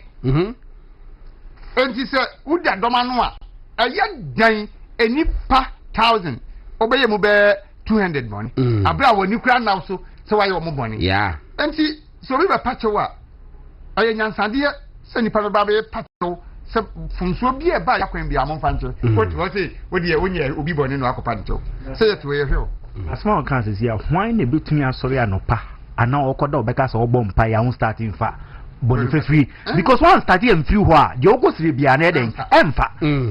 God may say Obiama a clear example of leadership. Dr. Mahmoud Baumia aim to mean Pacho and Mananado. Bobe Pacho a fin who Bobi was. We minister no, and so also Pacho because one say Bibiako say Bibi or Hakos will be a winning but what pa anything you be bread once in a chop panabano. Ene bema ebufonu ne yaw na ewo omo ana ehwe se eba fom no ase no musu agemu ba wo ya wo hu kokoti tese wona bema eye nipa sebi o otena se adwene eka se o ade we a meye no ma nye ni yie me pamocho momfa nche me ye koye nim ba ye koye nim fom so obeba boni beba metiu makao metiu bi na so momfa nche omo share masiso ye adwuma nyina no me pobi me patch omo bia obi say my daughter and husband are both teachers. They never spoke well about GES over the past 3 years just before the elections. And when you need to talk about Emma MPP ya no tinda na ya best say just a minute pe mo ntwa mo kito bi ne emra headlines no e ba mo hu and na that the lumba Odobruni se ya yes remo mususunka mususunka na abusapanyi discover na nka me de ma wo discover ama wo okay no problem me de ma Dr. Mahmoud Baumia to no obeko nationwide to na discover okay no problem me de ma so de bi ebeko entin ma me mo be tutua bi that lumba bonyu bo se mpempem do me tim yin take tutua bi sema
na kuna yi hunda obi ti na nkofo okono ho but mamu mawe no me affect that lumba the legacy any funeral day no ye bese messe especially ebusapanyi monne emani mi no ntenase sa asem ne ka no eso chemu a possible say eso chemu mo fanko panimu bi ho mo fanko ahimfie sabi mpeduasa that lumba and the board Emma President Kofo any Papa J Ekabum mo pe kwa kwa na Kuno Dwajima Rollins na Kuno Dwajima Rollins and the fight for women rights kese pa wa warriate former first lady mo pa mo fa nko no ho na woni man ntenase obetima resolve issue ma fa nko ho mo pa mo fa nko President Kofo ho mo pa mo fa nko President Kofo ho wono so no o pelumba sempa den obu ma pa ma lumba wo bu ma pa ma no sampanifo wi mo fa nkomo ho o mo resolve asem no se aye ya nkobo otumfo amane e wukumase mo ga otumfo se pe obema ne mpanifo ni bi e resolve asem wi ama bibia beye ni kwase bia eto betwa I don't take it lightly and when you meet say before so baby na ama na a complex yes say afa dey what the mean change polo we have to resolve this issue once and for all that's it all right before say baby ni ko no obo ba mpanin kofo di na waka me second kofo ya wo nsia first kofo second kofo doctor ya wo say bi tun wo nsia first kofo o ma mpanin kofo be di ade o pa chaw Ghana fo nyina chaw say Ghana fo misire mo mo fam body chaw na me nyim se sa na tie so now all can say previous abano minister says then doso nya no ho nti e chaw no be di ade no say oi say no nim say djuma no urgent sa nti ono so afa minister sa o mo so doso nti say o ye bibia o chopa e ya de ehun hia obi pa chewa onye ebone nti say wonim chopa de a ane wontimi ni domanim obi a woni chopa onim chopa bia no ontimi ni domanim yes nti so obi say obi kopa chewa no e ye bone a say ni parma mo hwe na nim krasa mbeto abama no because obabubo wa sumu rough okay birthdays na wo hol mo na so far aba wo hol mo no akra mo fa to so de o de betu bia no ye da se be de manifest zen yaw fosu agye oh sorry zen yaw fosu agye 2 years ne Broadway Christian Academy e wo kote Kumasi and oko school na ene your birthday nti zen yaw fosu agye ona na wo fa yaw fosu agye awo bokwa no asuo ho o se yemfa fidie so na yema happy birthday nyini be panimpa wati be se Dr. Mahmoud Bawumia na enumunyam refi nti zen yaw fosu agye Broadway Christian Academy kote Kumasi yema happy birthday na wie me die all right enti akla fa de me de ma no fato so na ye hwe etiwe eye na hasi ogiri ono angasa na hasi ogiri ohun be ma ba wa pompi na maguna fulu pa eti na hasi ogiri bebe wo bia no happy birthday from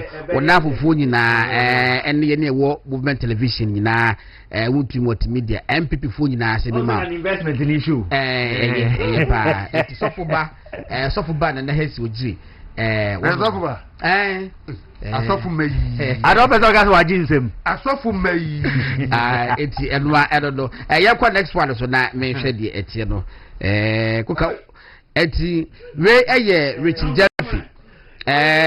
Jelfi was a former MPP UK youth organizer na was a former military officer with UK and Dr. Bawumia ko ba bia election na no na the birthday minimum so wa ha dia Richard wa ha e dey say and the besi and the birthday say deeper and na so giri and Richard monka mom na momra ni any birthday and the birth joint disaster yes and the go community aya be pa and Richard Jelfi that is na we number ben was oya permutation baby of confess and that is happy birthday to you virus make just happy birthday loyally for some men chance on my mo ni bia why yeah that's it yem say asa from the end of the year say asa then say na eno that's the best yeah ni job prep na we are into so yeah sure so for ya ni chemu o ni chama for asuye omo ti no mi nsa bia ba no pe ya kanfo ama obi biara wo hwe ye say obeya no so no obenya ahoden pa de di ka gastromixture say dro ya ka ho asemi no say obi nya stomach ulcer ana typhoid fever onya diarrhea na indigestion and that's one the aduane to niem na niem ye ni ya edura so hwe kira kwan no ene gastromixture no onye bi no ma how no etu bi twa wo ye oba ogu nsa wote ya wo nsabu no ensisi so anasa wanya yeast infection so a wonso so pe menso plus mixture na no na entu sa how no ase sa nso so na mema mo asi mo mpani kwa so na mo prostate ya kese ma mo jonso asesa ojonso ntuaso cause washroom na akogina fitie so kojonso akakra bi na eba na dodo na akem ntu ba ya nche na jonso foforo edo na so akọ edura na jo wuntimi na be sori ajonso sa wutu kwanya se wu gina si akojonso enia se o public transport nkura dia na asai na driver mpaucho passengers we dia meselemu da bia wo konso mantem no manya kwato ma kontu no mo ye chiuchiu esa na de hawo na eba mo nkope prostate plus mixture no na enyi sa hawo no na mo ho entomo ba bia tuntun do bia nature medicine no benye bia to e wo ho no pa bia tua number no ye 0248 778899 0248778899 engoma sua ho hia ebi se eno enama wiase tena ye de nti obaten bia e bo no homoden se obehwe ne ba na ne ba ko school ye na ode oba no komo teacher ni no e wo school so ankyere na de a won so ye wo fam de wo fie ya to books ahoro ene learning materials ahoro wo fie ma no na on fe sua de eno nti na me de ko best brain publication omo asoye akwara no nursery 1 nursery 2 kg1 kg2 basic 1 to 6 and primary 1 to 6 and JHS 1 to 3 a subject bi a kire no school mu ho no best brain publications so ho textbooks and learning materials ahora unya bi ma no fi a eno so bebo ma na adwuma bi ntem na de teacher ni kire no ati asentem na ne makoyi ama no best brain publications omo kumase pankro no abed kwa no so la posada hotel echi ho no mo pe ena obehu wo no mo or numbers 0507 200 200 0507 200 200 and 0504 200 300 0504 200 300 me do ko tabia heba center malaria yadia etiti ni papa bowa utum say yes ewi asetene ya nanso onya tabia heba mixture omde aba no bi no ma oh malaria no obedwane ntema mo ade ho sanso so na fever cho wonam tetutu wonum tuna wontimi ni die no tabia heba mixture pebina no na enema be koso yie ama won so waye free ntempa ebe sa na enigye abefie enti efie wura da bia meka se so pia bontina wo be fie wa fa hwia ma fie no to tabia heba mixture katin ba ko be si fie se so ache busuamu ni nyina de obi abenya so mfa so obi na efie na nigye aso aka to se ni fariba no eye bema no ye se agrobe so a efra no pa but efie be ye da efra najo ehase efra najo enti bema no adwuma na obeye na najo no so ye ni yia ama nigye ba najo a ade achi a efie ofo nyina abenya nigye no so chefa ewo ho nti se wo na so ho ade a wo de be ye adwuma najo no so ate a petabia takum ntentem na tafri bi ebebo a wo de turmeric honey flaxseed black pepper ginseng ni ginger na afra ye eya dwuma o mementim godan se kasa aduro ye dwuma o mementim a ye nsa nkyire mu bio na ne no anu nti onye bia ebebo a papa bia tuntun ado bia benya tabia heba mixture ene tabia takumato pe bia tua number 0243 686861 0243 686861 me kanfo victory garlic mixture so ama ye nyina wo ha na nsa ye utititi una ye utititi cho de pimpim ho ansa na watinya nante edua na dua na no krokra cho wuntimi na wo ha wo na ma no ani so ya wisi wo hu na de mienu wo drive na se obi ka tania to whisky so pe na do de ekowura menemu a munyina mo nkope victory garlic na mnonom oba won sabo no nhyeda nsisi ntunim particular date pa wo se ahanam dibu minsa pe victory garlic onu ma beboa wo benye bia to bia tuntun ado bia kumase na wa wo pe bia tu akọ PFA pharmacy ko na keba ana misi heba benye bi akra na wa wo ko repage benches ana o kan shi daglina honzu benya de opi bia frɛ 0242 545 633 0242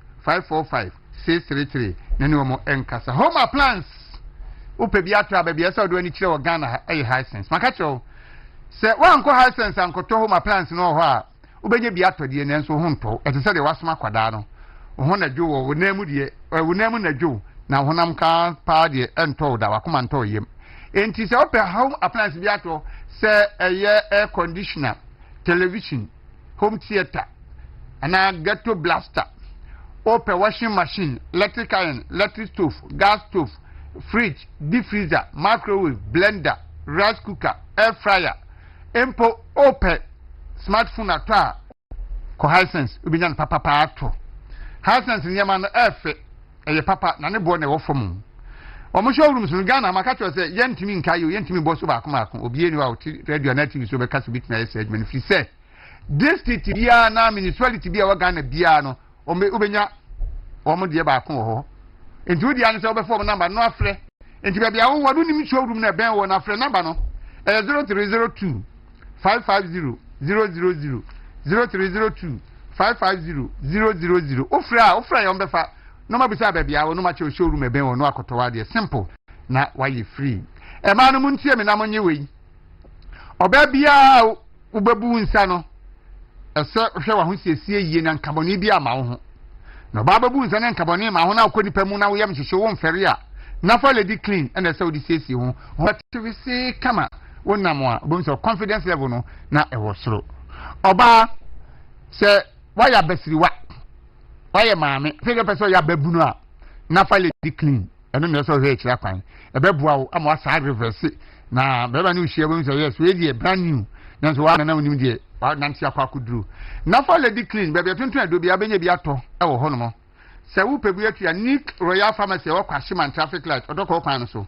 okwa dudu bia wo pe wo nsabeka ana wo frɛ 0531 156 556 0531 156 556 nso a eno so wo nsa ebe kan bi afa yanko Alouette Medical Skin Care Center aho na sawedie no enyema bi ebegu ani na sawedie na yede kokko siesie saanso no wani mekro pimples na so benji fa yede ko Alouette Medical Skin Care Center ya na Ghana ha obi koye edi eye senti mi sumi koye bi wa hwe ya na ho akwa akɔkyerɛw bisa akokɔ ni kra ni breko die nse enti sɛ obi kɔtɔ semina na ɔde sai na ne de kɔ ya e bi akɔtɔ saa semina kro na ɔde sa wa hwe a ɔde de e be sa agye nsɛm kra enti no asɛ bɛkɔ Alouette Medical Skin Care Center na ma hwe siesie ama wo wani mu ɛsɛ ya mfa nya makeup bia makeup no bɛhoro bɛkɔ ɔbɛsa su dade mu kɔ Alouette Medical Skin Care Center no ano no wo mo won krabata miɛnsa ne won kan ha no mo osu police station echi ba ko ho Pantan Hospital kwan so ba ko ho na East Legon na Champon Junction so ba ko e ho Kumasi omo patase obenhye filling station no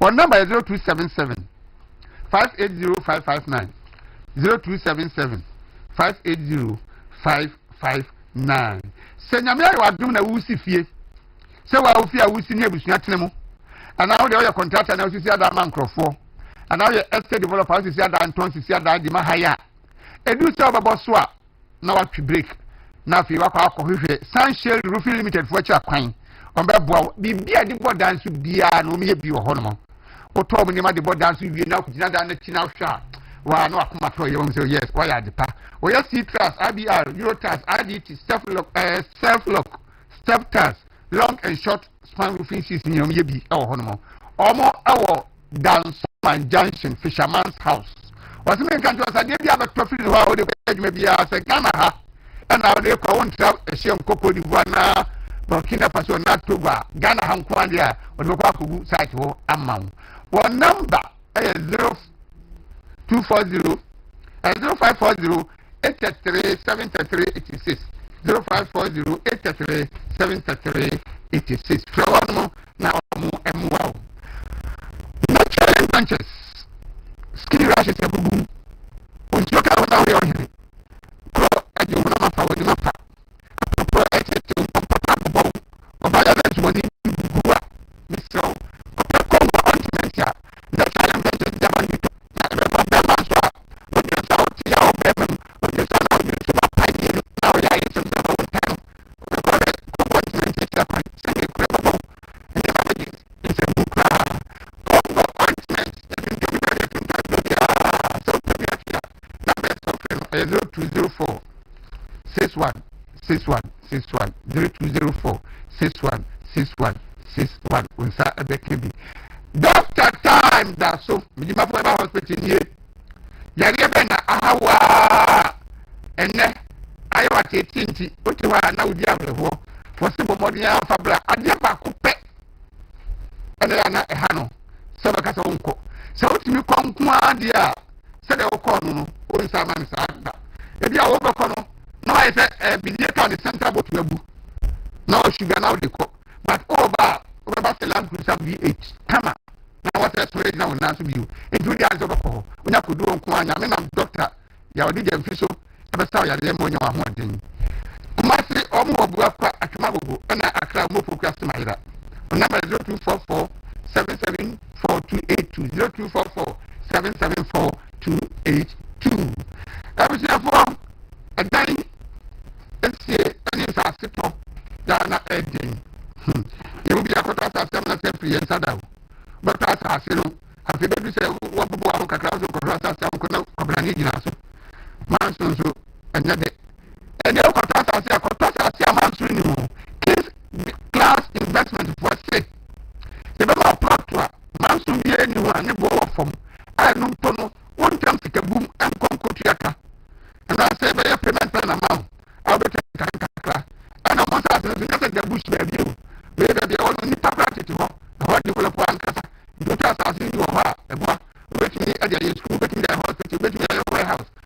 si fie ni pa betire mu anaasɛ wobɛtumi yɛ hotel bi ne keka ho nyinaa ɛwɔ hɔ no wɔn mo asase wɔ Dedeman Katapɔ ɔmo bɛn Prophet Aduche and Second Chance Temple no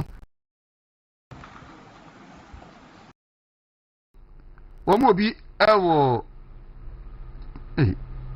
Tiokron ɛbɛn Adelso saa ne ka no come just Tiokron okay ɛbɛn Adelso please bury no ɛne only do so no answer ni ɛne and Timkon ɛyɛ nsawom Adelso main road hɔ okay ukɔ ha no so benye bi process ne yɛ 70 by 100 your office ne ɛwɔ Sapeman yɛbɛn Amasaman frɛ yɛ wɔ 0536 965499 0536 965499 mesrew ehun bi penti na asere wa oje ne background no yin anya to nkyere no ye to sase me krofo nyimfa nti na me kanfo ama wo se o pasase ato na ho ato akọ Kings Class Investment na kotobi te ho de oda na wada movement television wuntumi radio no pay ye kai wo se ye bebo ama bibia wo ye bia mansan ate wo nka egwa na odie school no wabie aso no wabie o ye program bi pesa manfo te wo nka fabra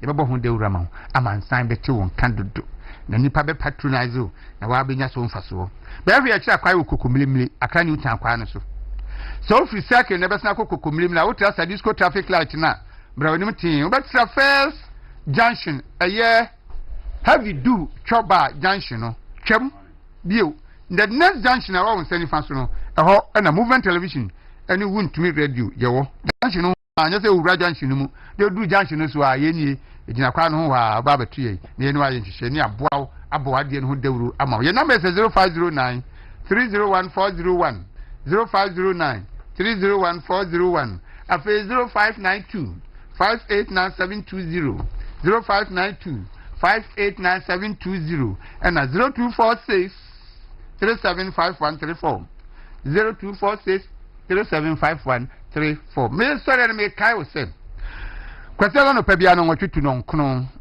stand out jumadi a yedi no movement television so na no bota nyina ne se Dr. Alhaji Mahmoud Baumia ene yedi bon ho dawru yedi ni no ho adanse kan ho nsempa na amanfo se time ni sa no se yebie fun na amanfo guso mpabia frɛ time na so ese ye ntre time no yebetirim enkwancha de fi yedi scan na ye mo friends of Baumia supporters of Baumia mo am say we ya ye nye yibi ma meka ho bi contribution nti wo bi so betumi de odi aba na de aboa na program na tumi akoso number na 0244 722 773 0244 722 773 odi ba na wa stand out reference ne ho say won so o boaye sabria ye be ko prime ne hia entwa me enwie prime ne ma ne nwini ansa na aka so be ka ho enye hia nti brantam ye nyina ye mwa ye komfa Exodus Company Limited enkrato ye wia afedi aka no elebetu aso ewo mango ya na enye din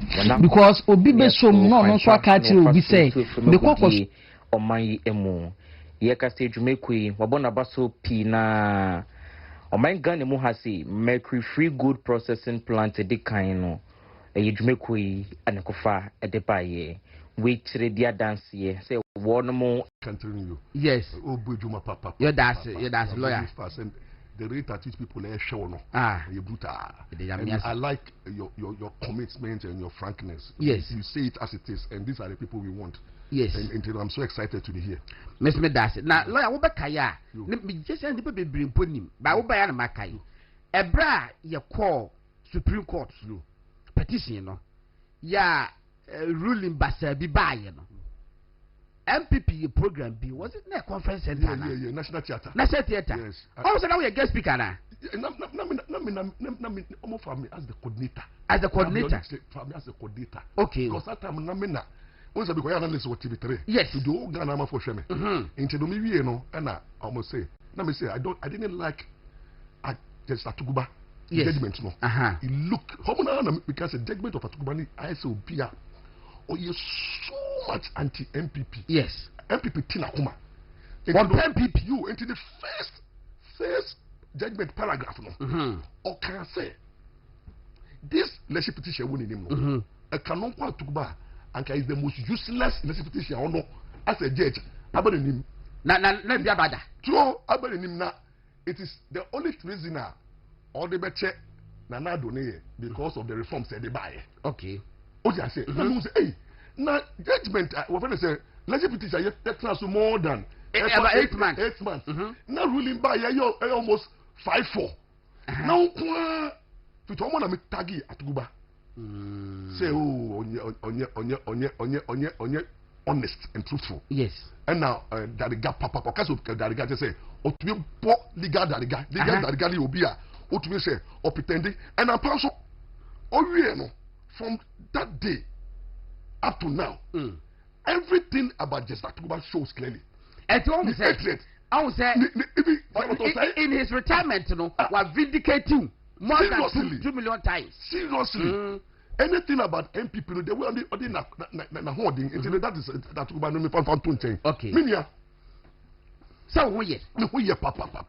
I think, sir, I'm saying from June, yes. June, papa. I now off June, July, August, money, and not be off. Into what if you come resume here? For 1 month, you may call me program.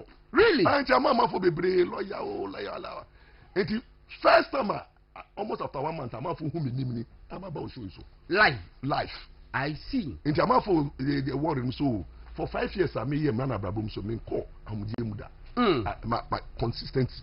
Until at least my yarka can't my fact so now me find my home. Until next week, no, me call.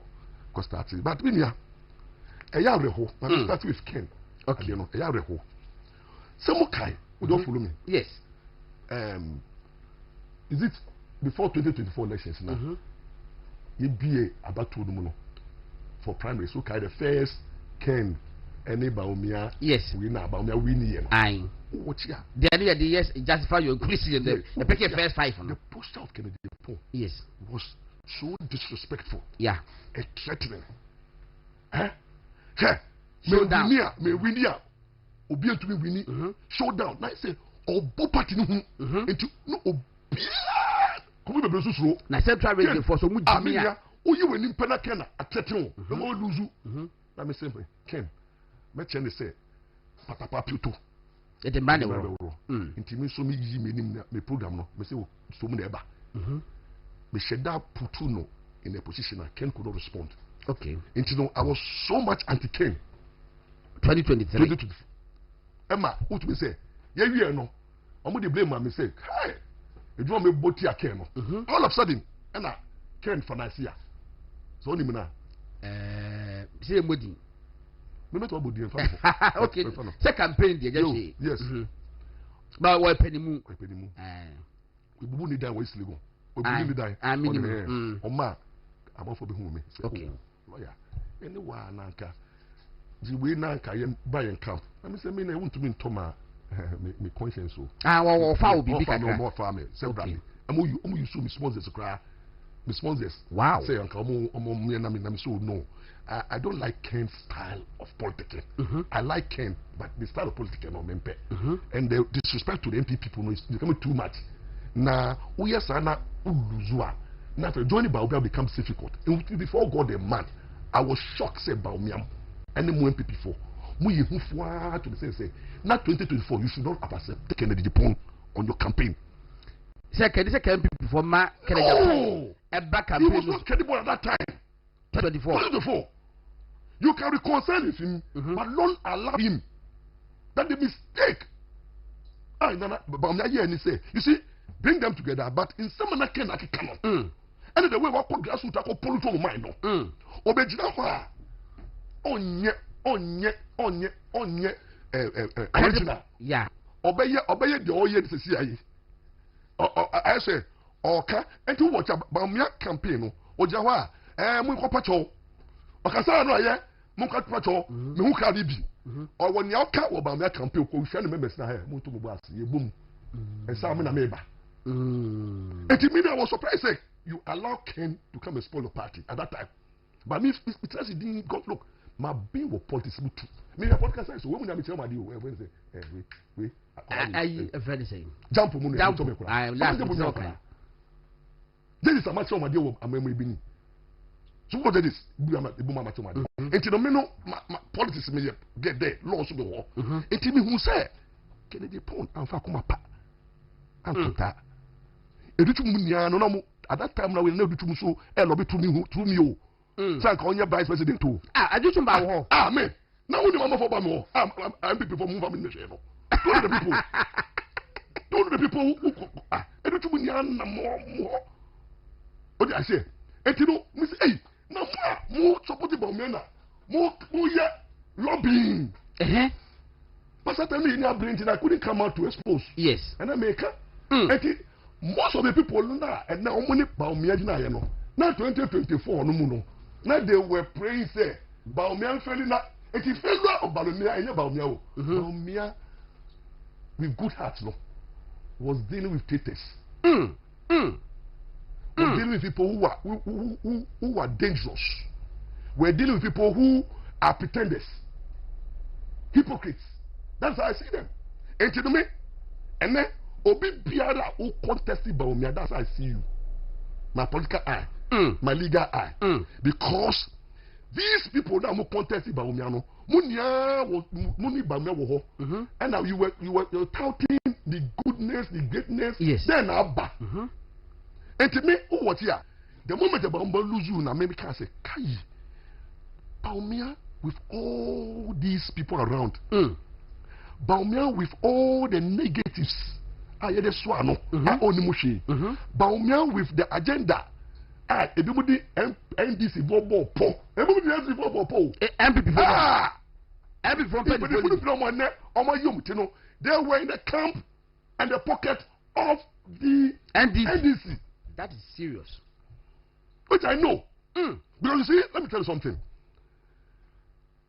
Mama, back once Mama do the campaign, Mama be so many. Yes. Na me fear no.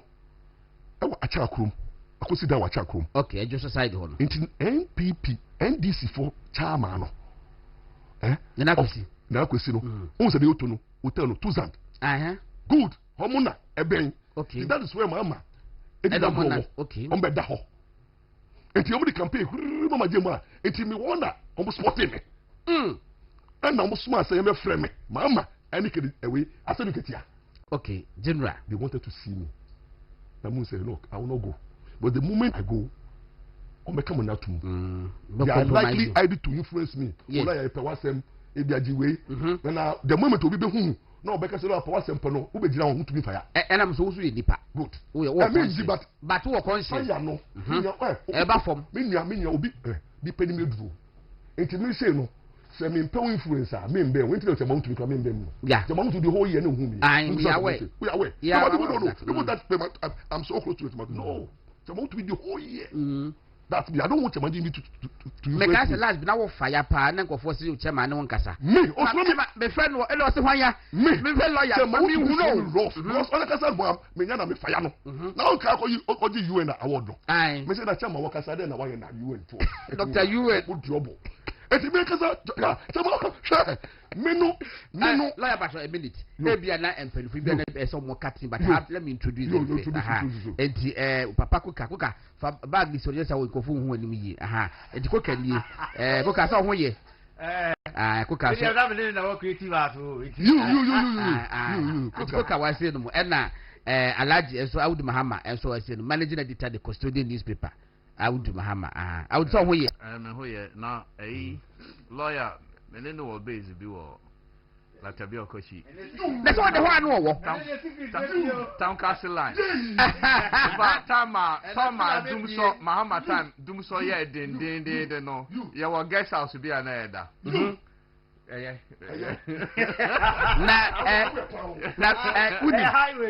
nua baby wa manone we say Gordon, I'm so glad you have brought a lawyer to the studio today. He's telling the world everything that is the truth. Yes. And come on with the media. I can't say more can say no credit. And they were saying that dear, me father boy Yes. And you're rocking out of the one. Mama, I said educator wanted to influence me. Marco. Oh, yeah, share. So almost all the aspirants now move apart from Bright Champo. I won't make him move towards me. But I refuse to go because I believe in Baumia second coming. And then maybe Japan. Come Japan. Come Japan. Only the Come Japan there. No, you no go area. Not the way mobile. Because me who will fee by. Fee by in sense like, no, why you be my partner? Yeah. I don't expect say, or maybe presidential. By this time, the person call Council of Elders in I say, honor Utufu. It be me who say the office no. Let me say, ah, Kwabena Japan to scale good. Assume you won't say, yeah. Martin, what can I say? What I again? Yes. It you know, it me no. Oh, what here? Video we know. It was when my book in the 2024. Yes. Now me trust the say no. Me na me nick ba me campo. Me ba after me ba one campo. I thought this. Now who say ba be my koda. Book me bian ba oma. Ba me ni camp. Ba me obi a me better be influence people na me wefu. Enti me come adwen. Enti me trust them say no. Kennedy ma be free before 2024. Timi kebi man. But they be an kemu no ma hurt no. Obi also obi akwa say reconcile with Kennedy. Yes. Enti me man reconcile. Ma me use the platform. Yes. Not this time no. Me who say it is not about attacking personalities. Yes. Because anything can happen. Like Kennedy go win here.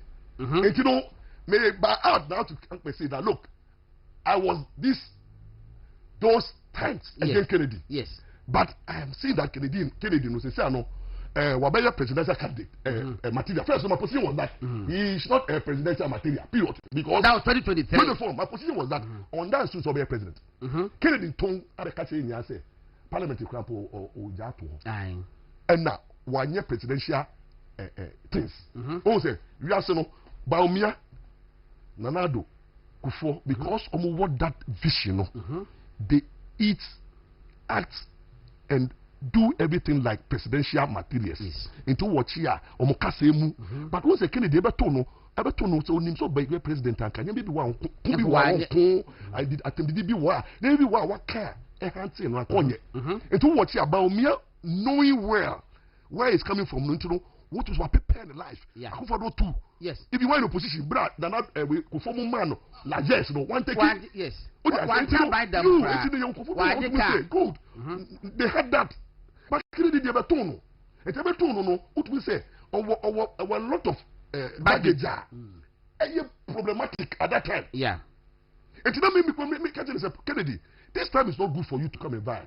Ebe to me starting now rebranding. And it coming to 2024, me can say, oh, Kennedy, I look as if they say no sort of two boom no. All the supporters no. Now I don't care when the supporters are too boom but put the presidential material no. I saw stand out. And the say because I Kennedy and it may be a move to reconcile with Kennedy. This video was to say oh Kennedy show maturity now.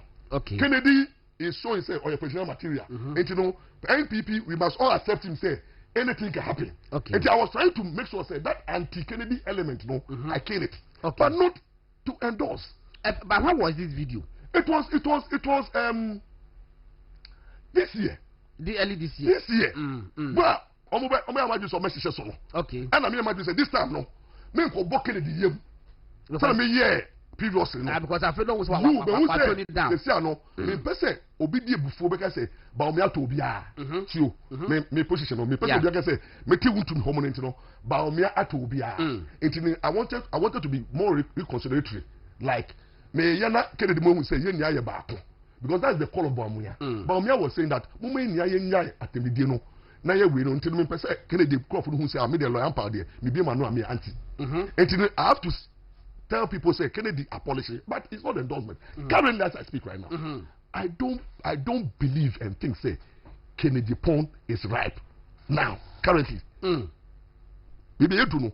Well, we are in a very difficult time where NDC a winning power no. Omu ye party akadiye. They are taking the party through pain, emotional trauma, and they are bent on retaining power and also making sure say they get their aids.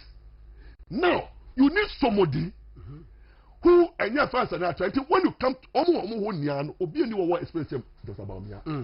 We need somebody like Mama. Mama beba no. Now other presidential candidates no obi any experience like Mama. And you know almost silence so many including when I say and they brought the experience Mama over 40 something almost okay. A loss or vote be at the hall. Who says I was not repeat here? I keep telling them. Yes, can you repeat here? And you know, Sabamia to be pushing 41%. That for 1%, I'm telling you, they will never shift camp. And you know, I can't nine pen. It will end, so I can't nine pen. I can't nine pen. Yes. Hey, one more fool. Why is it buy? No. And I would. Men, I'm going to analysis.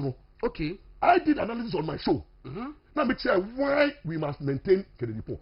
No, Dr. Baumia. Dr. Baumia. Sorry. How we should maintain Dr. Baumia. That is where I took all the aspirants and analyzed and I rubbished them. Okay. I took when I say Dutum.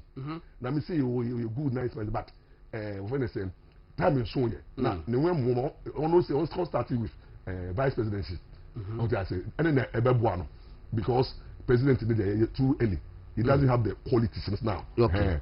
Now me ba when I say it means we can say brand money. Maybe we can say Baumia because of the 41%. No. Ono kwa he did no marketing. And if one shall be boss the microphone so here on maintaining the own. And now no this time no they can't pay the back credit because that 9% that you need know will get a lot from one floating voters because they will be disappointed the mama by the 2020 you it's a beefy ho be NDC party be brave ho omo befu currently as I speak me finance man eba nipa more than 12 from whom omo nya NDC fo omo dwa dan so ma MP no Reverend no almost say trauma Baumia. That's what they told me. First Reverend Adwana. Ado. Because what disappointed Omo. Now NDC for. Almost say as na NPP to almost swatch and almost say nyamu nyanya no na but and then we say even NDC for be any galam say the for be will vote for Baumia. Then NPP for now do abu fu ye no. And then before no be ko not because party na be momo but mo shese na NDC for no more treaty the real NPP ni odono osu enti de o massa enti that 9% you be approve but it is not Baumia that will win but is that yes I want I'm sorry no but it is not yempo na be winning normally is the ruling government la kapa shwede bra sikakra and you no be winning but rather is the ruling government that will lose elections Mama is going to lose because one he 1 year unim say agrobe so answer na patutu look every president be utem first time enena ahodi ne wo ho first time na ye show who person you sure your first time first time no was na nado the first time no you or ya ko 3 years it was the COVID there no nado had only 3 years so 4 years no COVID period the nation was shut down politics was shut down now who can then campaign everything was shut down and the nano was unfortunate to say the first 3 years no on now the prove here nana mama waba will be person their legacy no first year jamais let's say nothing and every step of in the way you know is hurting people the more the attempt to reset the judiciary you know has left to damaging people's reputation so look at what they have done to Tokonu c'est Tokonu from the BA NDC near Jesus Christ ne yere ne ma ne busia na downfall the schoolmates ne plan look do you know how many judges love Tokonu me have encountered more than 50 judges but me gonna make sure say mo ye cowards mo ye criminal souls because na yedi Tokonu no mo mpe so mo jiro ehufo me catch them enti no Tokonu wi a look at what the chairman to me enti no dia uba first year no is hurting, destroying, sacking. And in your Kosu Niana say, Mamma ni bibi papa. And I bet you worse second year. Because who didn't hear? Currently, as we speak, no. All the appointees and people who are with Mama, no. I trust him who say, Mama Beko. It's almost a good idea. Obeko, no. there's so many so many in terms of nako. Mama era na ekono. Oh, trust. And you guaranteed. And you guaranteed. So that you was supposed to be. Yes, because all kono. Or didn't come from the kono. Kaka wenyano. I saw bomb back. And as I said, no, I saw more. And to what ya, they have now stopped doing the party job and they are doing their pocket job. Yes. I'm online corruption in the anomo you. And you know all these things in the ano. Actually, say, Mama second year. And I tell you, the West was that another prime minister started. Let's not start to put at that. You, and you know, Duncan and Tory. 4th year no so near Kotoaba. And the end of Mama who said, Charlie, Mother Mobo, some more transfer for Mama baby papa. Mama lining the government in the same way say. And so recover the lost over 2016 car until 2020 ni Ibrahim Mama ni cool and sponsor no sponsorship anything Ibrahim edi kutin e wo no the way am can say ofurata also sponsor na do no you know currently no the one who is actually in control of this government is Ibrahim Mama. What Ibrahim Mama says is final. So na am can say government that's happening me catch you share who to me say me me I can't be my solution, but I can't give you a solution. You can't no solution. Who to say, look, what him say? Me did want to be Ibrahim Mama case our court. My chum move for 5 years. My first term. Our court division 4. Okay. Ibrahim Mama sue to me and oh shit the hate in the red. And the way their lawyers come and the way they push the judge. I mean, me a master practitioner. Practicing. Me kwa na frustrate omo. Me frustrate omo na sa judge no. Onim say ya promote no. Eko high court. Just lordship dogu. Okay. On the first person I promote no. Okay. So court appeal. Okay. So no high court judge. Me ye case with the high court judge. Audience am no. Na audience am no. Ya promote no. Eko court of appeal. Case no so no be deal. Next week be court. Eti me una no say hey Ibrahim Mama minute amount to me. Na the moment Ibrahim Mama minute amount to me no. Aye ehu. That we can do bia no me. Eti the judiciary assistants now they are in control. And they do what me let's put it on record. Me na me bomb pie. It's here animal farm judge. Papa no. Yes. Na me ni pa. Me ni weak points. Mini baby ofi nema mini one so onim pa on the judge meba enti unim okay meba wo de be ja wo mo ja mo chefi tell ya mo sesi enti no e be ja wo for the meantime dabi menja tio me kasema uti okay I'm a lawyer. Yes, I say things I don't entertain myself. Of course. Know somebody who have started on national television 2012 currently me by won't say benya semda won't say afem da I don't obi confirm the na work and was saying was say Miriam Benjamin Danso of Birmingham, UK. Was a lawyer said this around February 2025. Yes. I personally watched that program live. Not only the Japan's name was mentioned, rather he mentioned to reconcile with a lot of people, including Reverend Usu Bemba and the Efua Shwa. Was it Shay? Yes. Was so me personally reconcile. And what I'm saying is that animal fan judge no. I was so surprised that ruling me by no. Now expose who he is. And currently, no, a lot of judges, no, are afraid of this current government. A lot of judges, because if he can remove their leader with so ease, money high. And today, what I'm able to say, Chama to be case, no, judge be or transfer be a me bomb pie, so the paper obey. And then they are cover. But can they pon? Make sure we cheat for. Yes. What I say. If you think you win, this kind of propaganda is not going to help. Who is Ryan or example? Me one person I match them again. But me from a video. Na mo edit no. Na mo de capture no. Enti mo na ampa ba hard at Kennedy point. Na who cause am? Say sir, kadema am Kenya come in kan o. Asham ho. Kennedy point is not ripe. Currently, it's not marketable. Don't mean tono. Kennedy, you don't Kennedy, Ghana phone talk. I didn't. Because I was saying grassroots. No, please. Grassroots no. Grassroots no. What is the scientific basis? Nipa Caribbean no. Sample no. Oh, definitely. But that's what can I say grassroots? Grassroots there. They be like grassroots. Based on who? It's not about grassroots pay. This election is not going to be won by MPP grassroots. MPP grassroots, how many of them do you know also know that they also belong, they also feel it about me? And the local grassroots, there are a lot of grassroots who also feel about me. I'm saying that, can the point where they say, one is about me, Yakoto about me, and the bonnie, I think the BIA did I said, I do before 2016. It's about me. The religious way you didn't attempt that. The economy you didn't attempt. Actually, you are from Baumia to the same say no. I can't have bonnie. Be anywhere. Who can for Baumia befa? Okay. But can the pond ye ye? Can the pond dear? Minia? Can the pond dear? Before go the man no.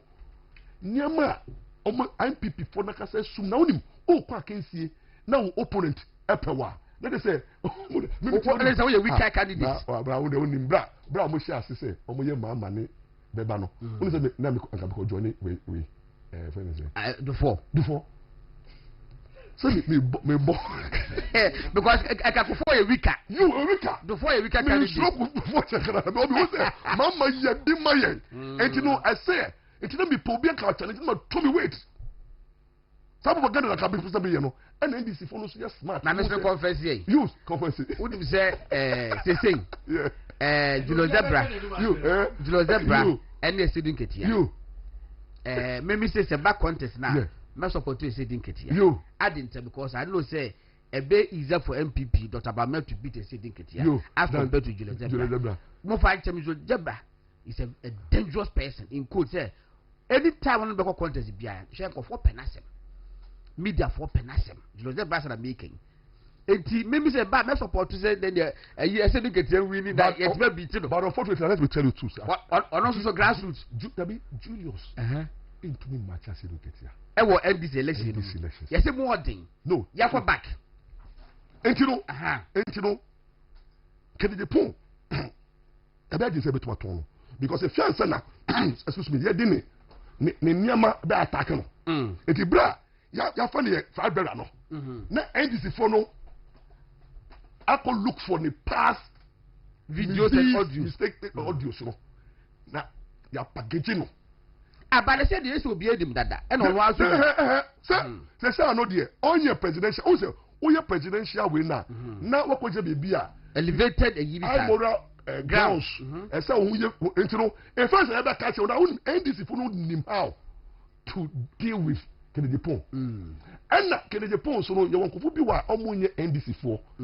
There are some men of God who have vowed, say they will do serious campaign against Kennedy against Ono. And you no pet, and you no pet. Oh, Tio, Mammy Toby. Obi Biara. Also, Biara. What can Kennedy Pon? Mammy also bempa. What do you know? Omupem CKD. Naskano Sobenya. But this same people can tell you. Yes. Oh, Bujuma Papa. That's lawyer. The rate at which people are shown. I like your commitment and your frankness. Yes. You say it as it is, and these are the people we want. Yes. And I'm so excited to be here. Miss Medasi. Now, lawyer, what about Kaya? Me just and the people bring putting, but what about Makai? A bra, you call Supreme Court. Petition, you know, ruling Bassa be by, you know. MPP program B was it a conference center? Yeah, National Theatre. National Theatre. Yes. Also, now we are guest speaker now. Almost for me as the coordinator. As the coordinator. For me as the coordinator. Okay. Because that time, Namina. Also, because I analyze what TV3. Yes. To do Ghana for Sheme. Into the movie, you know, and I almost say, let me say, I didn't like. Just Atuguba. Yes. Judgment no. It look because the judgment of Atukubani I say Obia oh you so much anti MPP. Yes. MPP Tinakuma. One MPP you into the first judgment paragraph no. Or can say this leadership petition winning him no. A canon kwa Atuguba and is the most useless leadership petition or no as a judge. Abanim him. Na biabada. True abanim him na. It is the only reason now. All the better na donate because of the reforms they buy. Okay. Oh, I say, hey, now judgment. What I say, legislative teacher yet more than about 8 months. 8 months. Now ruling by almost 5-4. Now to to na me tagi atuba. Say onye honest and truthful. Yes. And now dariga papa because of dariga just say otume po legal dariga li obia otume say or pretending and I'm also no from that day up to now everything about just Atuba shows clearly. And to I would say in his retirement, was vindicating more than 2 million times. Seriously. Anything about MPP, they will only holding. That is that Atuba no me found chain. Okay. Minya. So who yes? Who yes, papa. I think I'm saying from June yes. June be yare papa. I now off June, July, August money and not be off. Into watch even come me resume here. Me resume. For 1 month me call. Me na me program no. Really? I tell mama for bebre lawyer. Enti first time almost after 1 month I'm for who me name I'm about show so.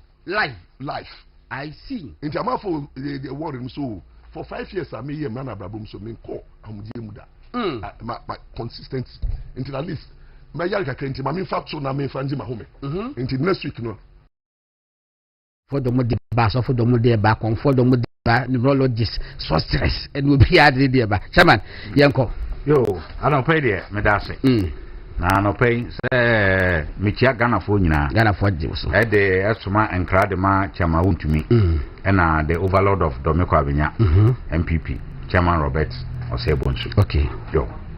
Me da say. Chairman, me say me start wo bail condition no. Ya ye se Ghana ha. Ye man nan so abedoso dodo. Ye nyina na esisi ehun ni say we are Ghanaians first. Na say enra ye ma akosu ya. And as you see the same thing ma abna. Me ni say na do dan kwa mreso ye chi obi wo galamse hu a ye did not go through treatment ye de chema mu ntumi e go through na anya bia o ye misaw ye wo krom ha o na court e finding ababa wa bi said na Tamakulu guilty of embezzlement. Emma court a sentence no. And no dear. Anka governance continuous there. Anka the expectation is anka you be use a legal system near the sa onipa no aba. Aba yeden. Amabedem. Na sa yeden as onipa no ekoye because say your constitution nature say even when you are accused you are not guilty until proven guilty. Yes. Enti maame ne ba ya o ka say me kwa abrochira akohwe me ho yare no abaya nkohwe obi kutupa anka say deny her bail. Sika ye involved na 90 million. At that time the 90 million ni equivalent no it was over $20 million. About $25 million. And so ya mana koye ya mobi stand surety na no kra no ya nka nkyere nipa no so mfa na ayi na japade mra na yi because that surety no kra nipa na ama no up to now no kra no aban kra ntima anye sai sika na mfi nipa no ho because ya anje na japade am fancy wo so what ya say obi anyim Ghana ha minim ni obetima ka say onim chama wutumi na the same person Yoko Kochem money bill 50 million to be justified. Yeah. Emma Honorable Brian Champon Echo Yamano. And in a nipa bako sa bill you ho. And you already know that bill should guarantee say onipano.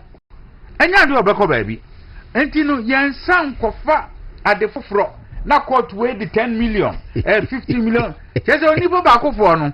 A bill guaya de atono so no over 100 million. A process credible. Shajabat at that no very interesting. Call for bill conditions no. oka say ye chema won to be passport on to na yen sam place no travel ban order e wo all our exit points ye call court one so court one judge so chema won to be fan passport betfo ni nyina e kwa boka say esremu passport no dey wa ban ho dada yokufo agi passport no more than 5 months ba court say yen kwaje no so mra Monday and then I was training your call see the headquarters almost could read chairman charges the channel and I did here I could process no more every the charges really is why I say he was still under arrest. We have to give him to be bail 1 billion 2 people Monday I said I did here in court where you know I can say oh and it's a ban crowd case. Even if you are justifiable in prosecuting him, the way you are conducting, about persecution. Now, Sebi, to me, the Obia and transfer forever. Mobutu says, Seku. Odi, how many years were you? Okoye. So, I say, Hussein Mubarak. Odi, how many years? Okoye. Enti ebiesi wo wiase enti me de what I will urge the people in authority ni say ma yen set president bia e de Ghana ebekọ esinto bi mu because they say ochina say aban sesa na efe ni obeye president e ka say oh media menye saa amanfo ni be ka so mo mpini o. They will also begin to enter people's houses because you will chroma and I'm not you would have so. What nama near Cho former president in a year a could dream ya stop on the if you come. So a kufu buy no says I'd way or no kufu to create be en. Ye if you come, Sakaro went to duty.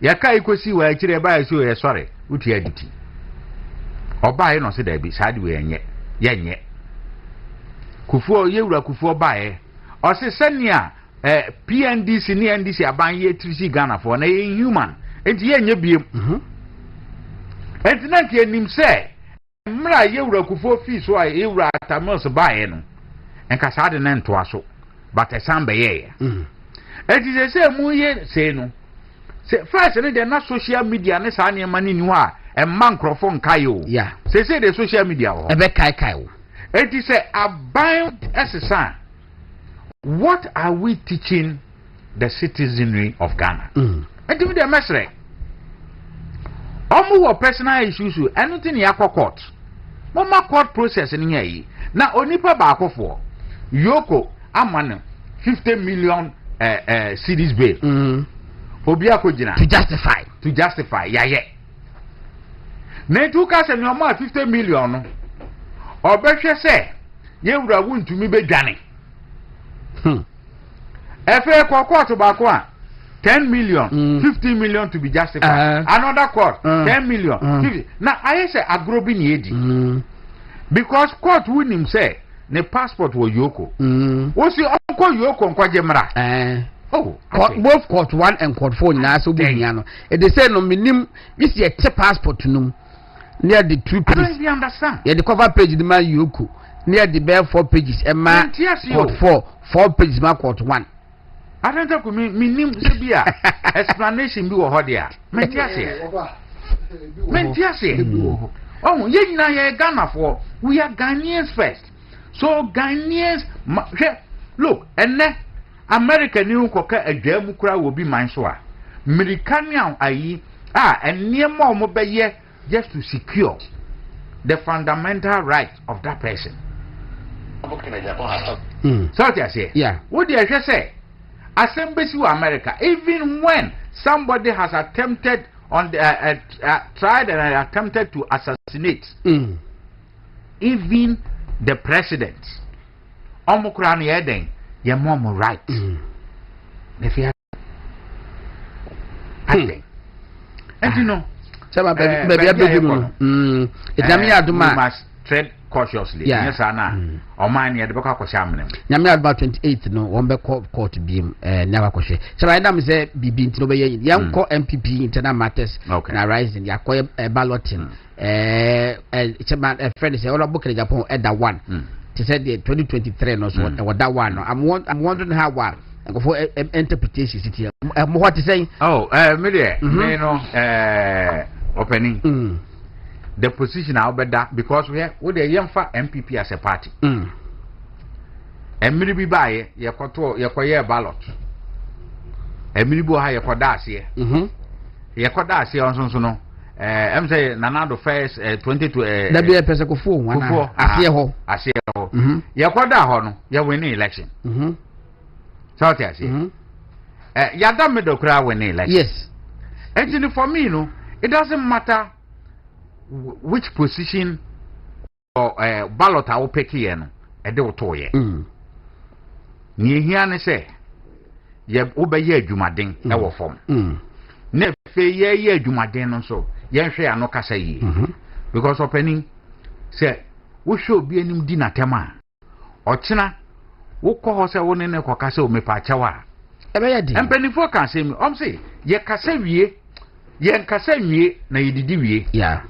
If you say asama woka ye no ewura mframam untimi nkwatwemba and at the same time trust am so kire say the words that we speak they are spirit and they are life etimi de me masre ye Ghana ni na ye dia MPP ni na ye dia hwe obi ye card bearing member bia eye owner of the party yeah 7 mitiwe Senka na me 4 million ni bia. Godon. I can test him. Oh, kase ka me ko file here. Me ko kro na nya 1 voter. Abam CV so say. O contest. Me ko contest as a flag bearer. But say she can me ni bi. It doesn't matter. Me maya nye ho say obi was right.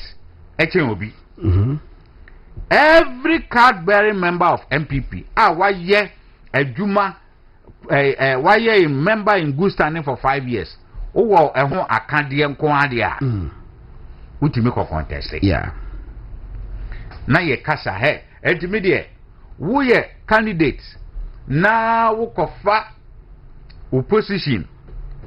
Say, into opposition, no, wait, say, ABC 2 sure, ABC number 1, ABC Trinity, ABC Asieho. Look. The only key to your success is hard work. And our casa. Na chire won sem wade a wo bag uba se di 2 minimum wa. Na so da chi utim be Ghana mampani ade a wo beye ama Ghana for asumadwo eden. Omukomu no ayeden ajo.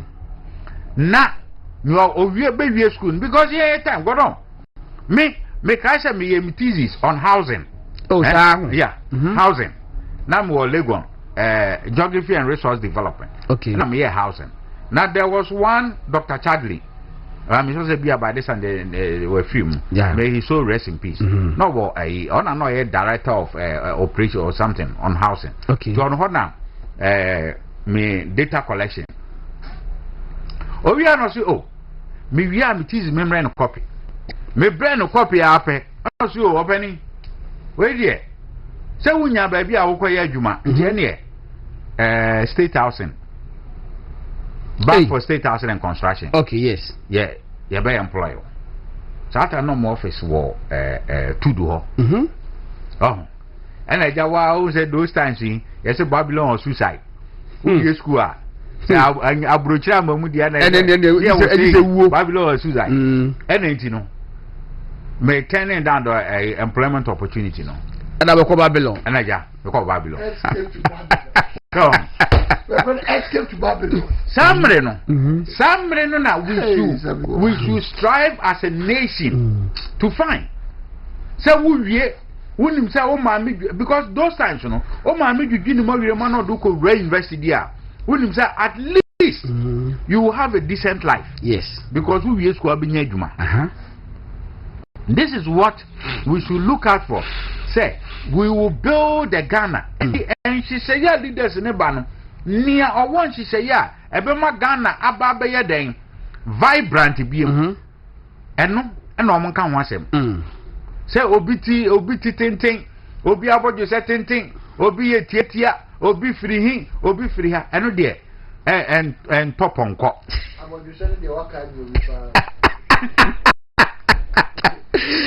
kasa tenten tɔpɔnkɔ ɛdoano no so ya na kyerɛ sɛ yɛnyɛ nneɛma na party no ɛnya kɔnɔ ɛnya attractive na yɛn nyinaa whoever wins no sɛ ne yɛn nyinaa yɛtumi akɛdɛn akɔbɔ ne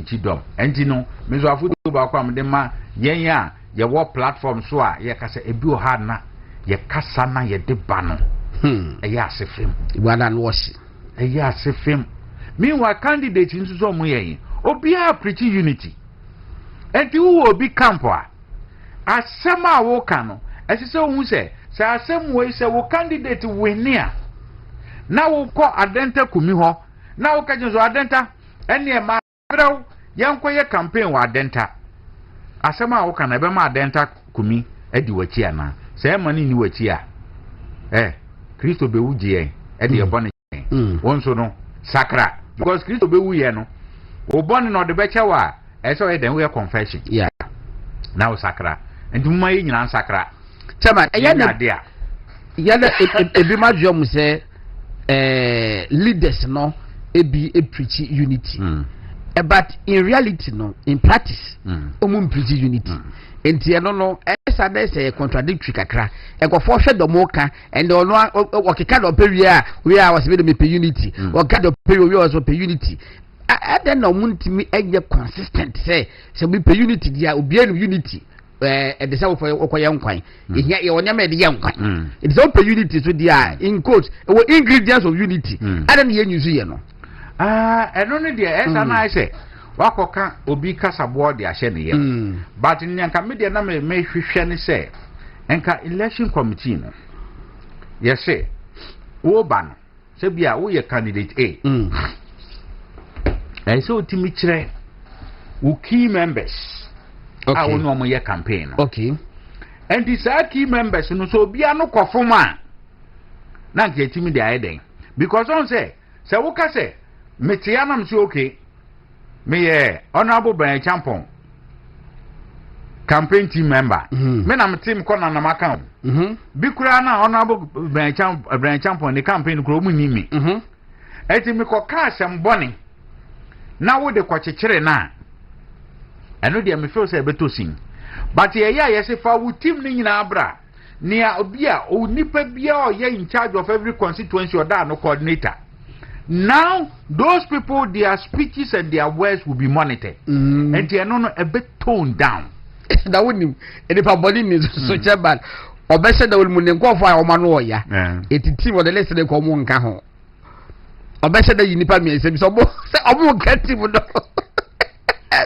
As no one so mu kan team no wo but official o mu kan team no ho no mu boja gum o ya say send some dey bro mo nka ho just say me I think say chairman me ma adwede say yes say obi betima gina and obi betima to aba o Ghana you should be 18 years and above and of sound mind na obi a wo party mudi ya wo person will lead the party na wo support to be say will be lead the party ni die so was sound minded it is yet to bomb a good pack no say you know it no say we official spokesperson no what count who feel that was support to be my party interest chairman and now matching no hono man padimu bi pa send me flyer bi me anga say flyer that na me adness be you say you contest here me contest as Director of Communications for MPP. I be sending me flyer. Oh, no, we don't support. Me that's it. But flyer the send the baby fair. Ya menu no kreminim ho hwe. As ba kwa send the baby so be na ayend what there no or confirm me film hall man. The thing looks nice. Minim ni pa kro no zumpo. And I have to confirm say ya me aduma. E se me hwe me hu ni pa kra wo ye. It is such people no eso hall man the moment of best person interest no na ni age. What say when na me gidi so betima ye support party no and you attempt to push wo favorite no one shall was say party no it's your modern Oh, there be because as I say a treeable because baby I can hot a hot row. And I made them in say I say a bano I line a honey catua. Obia obetrano. I see a chum sign. Now say obitra. Yes, I can sign obitra. You dear. Yeah, and not dear. Yes, I am why. Think of what sign you better tell me and tell Obia. It doesn't matter your position because nobody is bigger than the party. All right. I was afraid to chama for Pokuna and they were buying any BD and Comolon. Bibinti. I was say, ye intino, ye be Jano Quine, Yama Advantage no, ye best sign Abba never BD and Como. Other me, ye could be message what they buy ye was saying.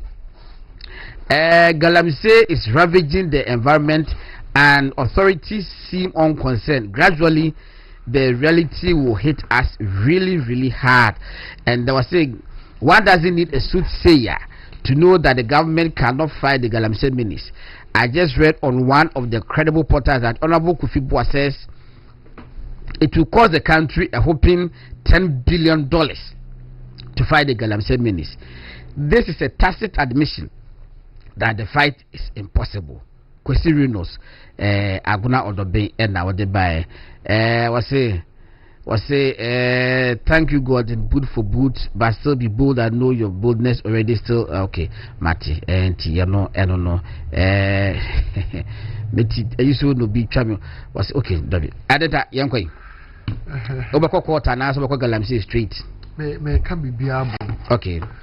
Now, first of all, my main chia. Eti funyana mechia Ghana funyana na mechia Miamira Asantira mechia na some so 247 mechia maybe obia boom wase yes na onia in some way there's a dimension we as a people MPP4 we have to pay attention to for Ghana as a whole. Okay? Adia eboa NDC ema omo ba power say omo didi efe ne kasa rhetorics propaganda eno na boa omo ema omo bae and sometimes no na the efe social media no it was at its peak the basic it where be no social media a perfect example when then leader minority leader of parliament Koka say kese koko no the day 6,000 we should see the Ghana food sha MPP adapa say MPP for dio musica one of who say the effect of social media no abeye dire na di ba o twen madwen course paaye me ya Charles wusu efe no obode last week ya oye ne yire ho ade okay na debi o ka che say die oko in crashing na because of the quiet nature of those places no people easily resort to their phones and a popular platform like TikTok Oka Bibia Neko and who share the trends now. NDC has got to understand this. And Obeka Asembia ebe criticize ya abino and ebema oma buying way are you unpopular. You know, they will have a way to deal with you. You don't go court. You don't go court. You bury man. You be man watch. There's a certain fear in you. Maybe I can't go for say. Someone that will fear law. I'm not afraid of the law. I am afraid of he who administers the law. The so-called justice. Yes, I'm not afraid of justice, but I'm afraid of he who administers the justice. Whether it will be true and fair, it's in the bosom of the person. That's why Obisi said me throw petition come out president on the process to which say there was a breach in the process to which they promote the former Chief Justice. Honorable Fodwo. Inti Fodwo. Inti Fodwo. Ekoka okay who asem. Obia yes see something say something. Say something. Ni abeche no. Ni ate we MPP ni we yakwachi no. Yakwachi we. That's how one fetch you. Adenta kubi yakwachi no. Ko petition ko si saying. So talk about president. What responding? Kosi wo your friend say BNI for office. Oh man reminder. Tell it. I don't know the catch up. Over the reminder, almost my reminder will be. I'm not afraid of the law. Yes. I am afraid of the one who administers justice. Justice. So, Asima Mekesi should say there is a serious attempt to cripple MPP. There is a serious attempt. Now, only people are not watching my dreams. Why? Former chairman of the MPP, I will mention. I'm a name Komo Pafuku. And I all three my dreams to say, me and Fee say, but there is a serious attempt to cripple MPP as a party. And we must never give up. Those were his words. We must never give up. I said, my Pafuku catch me. Nasi ayekoye oyimeyi ana mishia no se okochia oyene opemso me hu no se batakari. Yes. I see aye chia mechia no ana ka say you are one of the guys that were arrested. Ka say Adenta ku. Yeah, I heard about your case. And I know too for say we the young ones that we should not give up. And I'm with the board and say, has he left the party? I say, no, he has not left the party. He never left the party. And you know, the old guys should also rise up. Because, you see, the young men shall have visions, but it is the dream of the old man that becomes the vision of the young man. There is a serious attempt. Who can tell my wound to me? I didn't hear you wound to me say. Check one of the serious campaigners in the 2024 election. Chairman would do it. I don't know Kwana a Wuska or Ghana. Deliberate. Or don't Kwana a boy MPP or Ghana. But there's a deliberate attempt, say, oh, and Tabaya, you be good Tabayano. To the extent that they know the security coordinator, Chairman to me, what Ashanti region when it comes to election. So, what the motion for ya target you.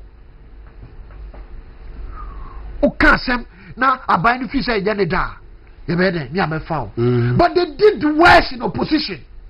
They did worse. What a could be. Send will be a cassette abaya, Yakofano. Send will be a cassette of Kufadwa. Oti say, hey, Yakon, the Vianopa, I'm a BNI folklore, a 2-9 Akofana nopa. I just say, oh, yeah, that accusation say, Obi, I could hear BBC, I could turn a Bajapade, I could do be assassin, no dear. No across beyond free speech. Yellow Quanum, BNI for the damn to answer almost sad. They received. Catch me. Chreme. Obia in opposition. MP. You guys say president, you say, nah, if you would come, can't guess you say, or would you be a minister near more position. Now say, president and the private jet took on resigning. And I'm resigning. Kassa, talk is cheap. Talk is cheap.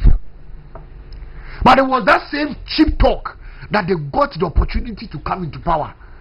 And to say, Nkofome Kasa, dia, and the Yana to me in the crying, sir.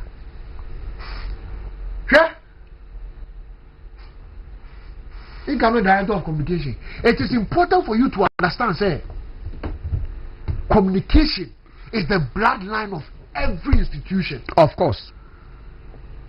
Entina, obi oye baby ni pa menu wo bia yes me say enti na obi oye mumu kra no oye bibi e friend sign language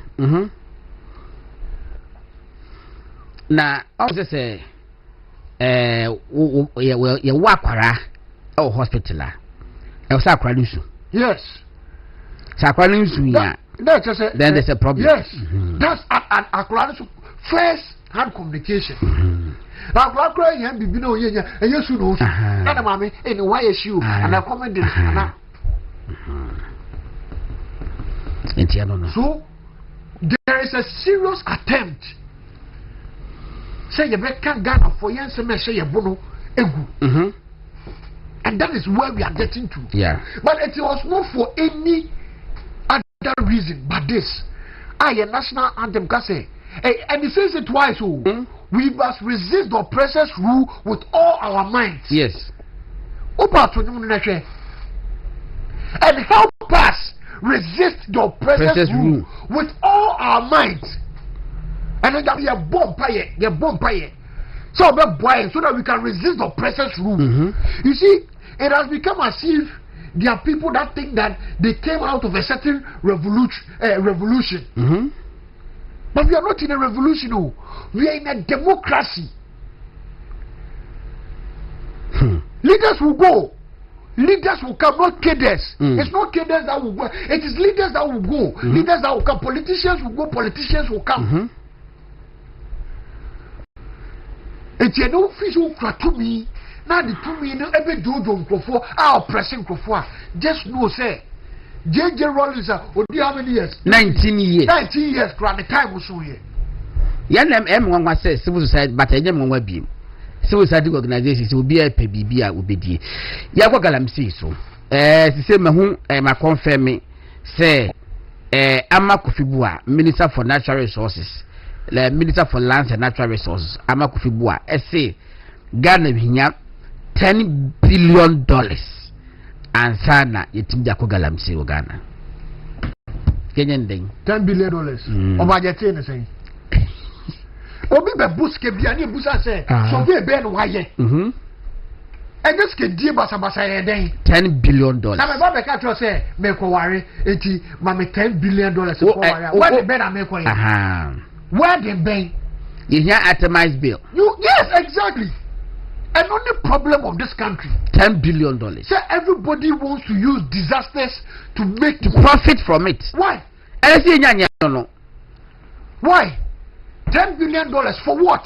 Maybe no other chair say, okay, for no more sensitization. For make I say some time ago, GIZ, German institution friend GIZ. I had an opportunity to do a training with them, and you know what they were doing? Your friend will be almost go for 2 coin. I'll join a ship and this animal no 2 coin. Your friend is 2 away. Yes, Takrade, so they were doing a certain training. A bit Buaman Kofo, as I say, Utu Kwankwa, I would see a woody. Say na abakushia.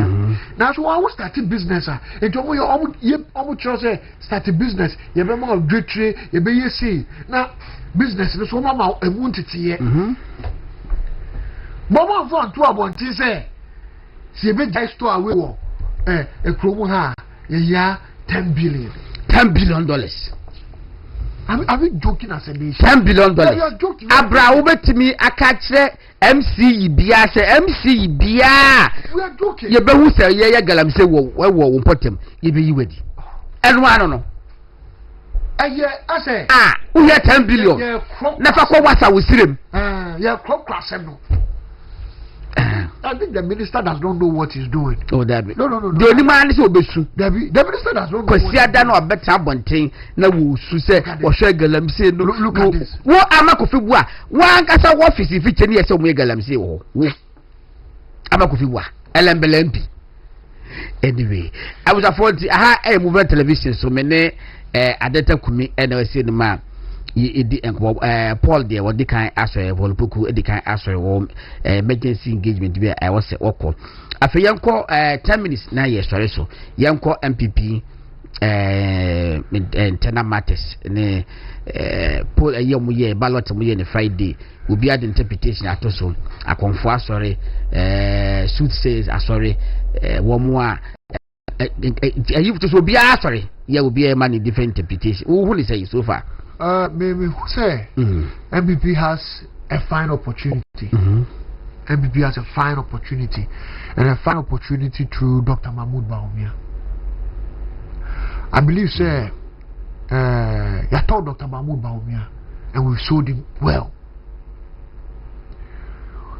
Obedient to me, Jina Baby, and Kase 2024 election, Dr. Mahmoud Bawumia and Emma Yelusu. And yeah, as you could be something be see a back cannot cry. Omo munya position near from omo fano e kan one and kan and Dr. Mahmoud Bawumia na ka se godon ye fra wa menfa Dabi Dr. Mahmoud Bawumia na ka se munya arrogant Dabi ye state capture ni sa ne ma na ye sinkrofo FM aban japade Dr. Mahmoud Bawumia na ka se munye Dabi. And the real issues, see, if I see a board Dr. Mahmoud Bawumia, then we have to start from the real issues. A true trust arrogance of power, your flower won't fat. Obi per slot, free as a slot to cry you could hear. Say, me see, and someone go for the in summer, and what's your police cry near Jinko for 70 billion. And Dr. Mahmoud Bawumia na cancer could 70 billion. Dabi. So there are real issues. There are real issues. Yankwa siyo ye beboka. Yankwa siyo anko ka insemi ya MPP. Obi ye di Yesu Kristo bakra ye beden. Ye baby. Ye baby. But when it comes to leadership, maybe I me say ewu pa say Ekufuado na abua party ni pa ba onia ye be kan so a Ekufuado na say party ni pa Samum how senior you see dear law opinion otenefie e ma nkola every na ma ye wi ofie ye ka mo we sa na me ka mu ye nti ha na over 80 MPs e ka se empamu finance minister ka se ensisa no yes o ka say ye ensisa no what was the reason for it na MPs na bibi and to kwadu no de ye de bo a obia wo de chefa I like that me ko to any alana o free party me so me wo me chefa me kan wo na MPP lo so ye e che na wo baaye yes e che na baaye me kan wo but likely say wo koye no even though wo sa ba back but wunti di ba me bi ka ho exactly no ni ndram ka me kan wo e to kwadu no wunti mi fa bo obi koka you say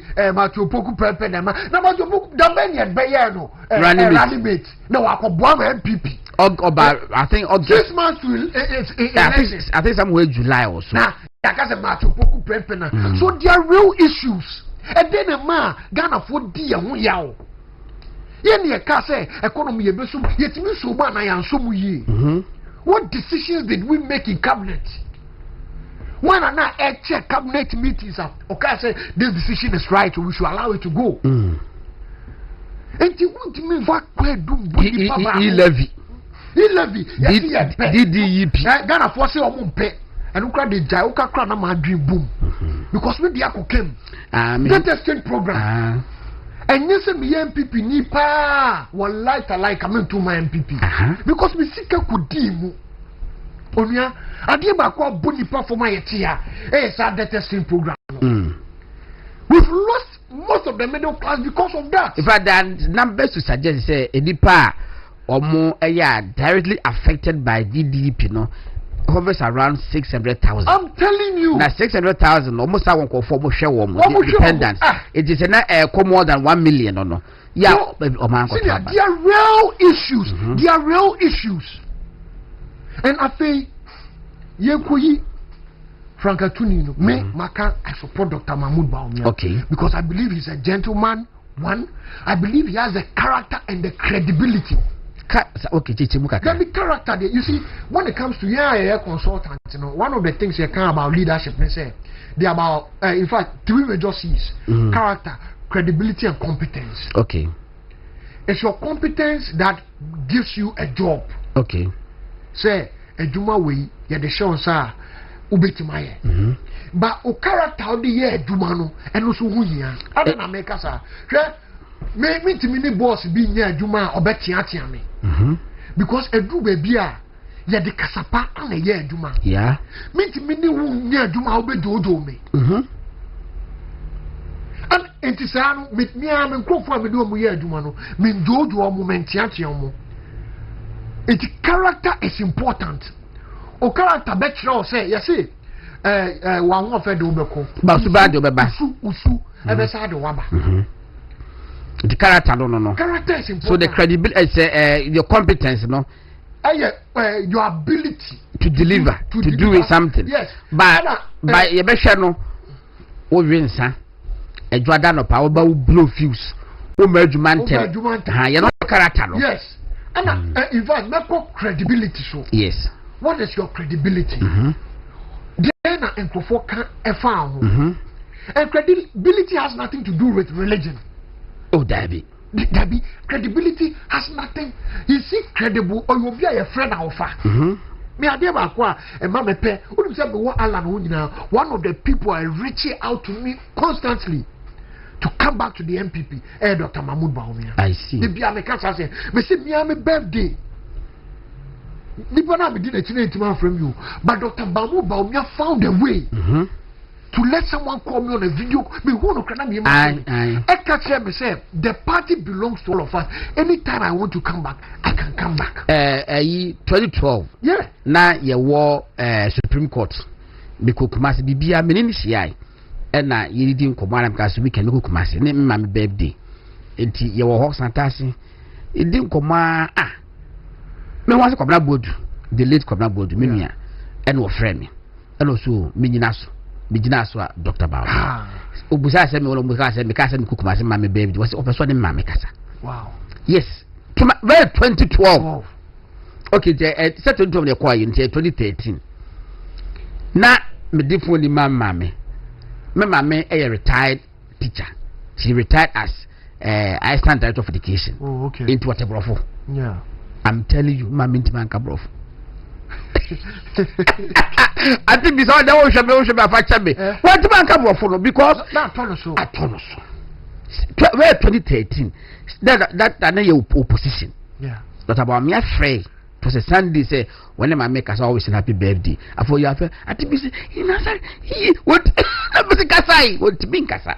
So that is who he is. And you see, there be a Adiabakwa me. They be catch Dr. Baumia say me draw on home. And you say, oh yeah, Papa no DC. Oh, this all DC. It's good credibility. It's good. But your politics, no say you no. Say, what you say? You check me.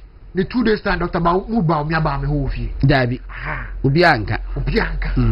One first Irene number. You wanna your friend say, you see, you do baby gate no. On their family. Say, you say, no, what is saying now? Say, you see, it's good. But politics, you know, you should not engineer go flow be show boy, you know. Okay. Why? Because one now, then the partners one can, or one can say, where do you want me that? Then you see a channel. Marketing aspect, no say we have so can you find share oh politics would be papa ni na manembra what you see o kan nyina so dia kekoko ka say no I don't need asem no o kan nyina kan kofo so be jai me na mabo party no obi abo party na say papa bi ba ha o ba dawru ho me na misi fom ti na omudi ko na mini ho misi fom wase ni yirewu intin yemanis kanon ko yeni yireyi na mo office no buy okay what's canon so 10,000 obi o call not about me 10,000 what's canon so what's one tia say not about me am 10,000 say ni yirewu no fa ko yeyi not about me aso ni mu ohun oda ba wo so ye party ni eya ne ya se eya da bro so wo yire na panimu na wunni ska ni ntino wo the 10,000 man wo gira bonte kasa se ampa ya nam ho no na wo nje firi se me ko tedi ya ma 10,000 say Dr. Ba Mulbo Bieska no the man who say o so o did say 100,000 Aye, goodness. It was what you know. Yeah, papa. So politics near you. Oh, yeah, papa. So, and yeah, sorry. Oh, yeah, papa. Say, Umanku. Yeah. Because we all cry. Omanku Jinabe Biaka say 10,000 near the man. No, it's right. What here, some man who was a wee in Paboni. But all of them that are going, they are all competent enough. I got 3 minutes. Yeah. They are all competent enough. So we wish all of them as one party at the end of the day. Into your contestant, be careful what you say. Your target is not Dr. Baumia or another candidate. Your target is to win. Oh no, to some of them their target is Dr. Baumia. And then you've already failed. So if you say your target is Baumia, then you failed. Some will say when they hack him down, then they can win the election. But there's a saying, you cannot go to a strong man's house and beat him. Yes. And you feel that Dr. Baumia is a strong man in the race. No, so you cannot go to his house and beat him. You cannot go to his house and beat him. Because, oh yes, I don't cry, you've already set your mind. But I'm clear in my heart. Say, we have a fine opportunity to present Dr. Mahmoud Baumia. And until NDC, you see, MPP is 24 years ahead of NDC. MPP as a political party is 24 years ahead of NDC. Why am I saying this? But no, NDC almost a competitive election. NDC a competitive election. NDC ayeda. Now tell me NDC for and PK meals cry. Gusita no more free party. Free. Yes. Now yako election man go for free party. So the 2028 election, I'm telling you statistically, say it will be very difficult for NDC to win. Because after an internal wrangling, this is the first time they are going to taste it. It's going to be the party against government machinery, and you will see it for yourself.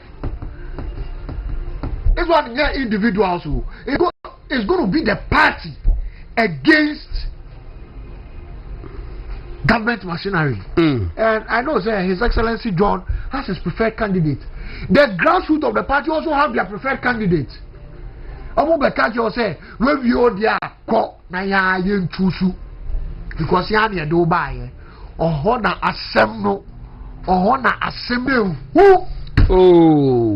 Now did you say who's that? Oh, so whilst others are jogging, others are also touring. You will see. Who? Maybe you know. Almost a day. 1 year to election. Obey you. Ebe butu. There, a Kufuado ne Alan go through. In fact, from Kufuor time, there Kufuor any a Dubois, Kufuor any a Kufuado ne Alan any Kennedy ne Baumia. Oh, you see. All right.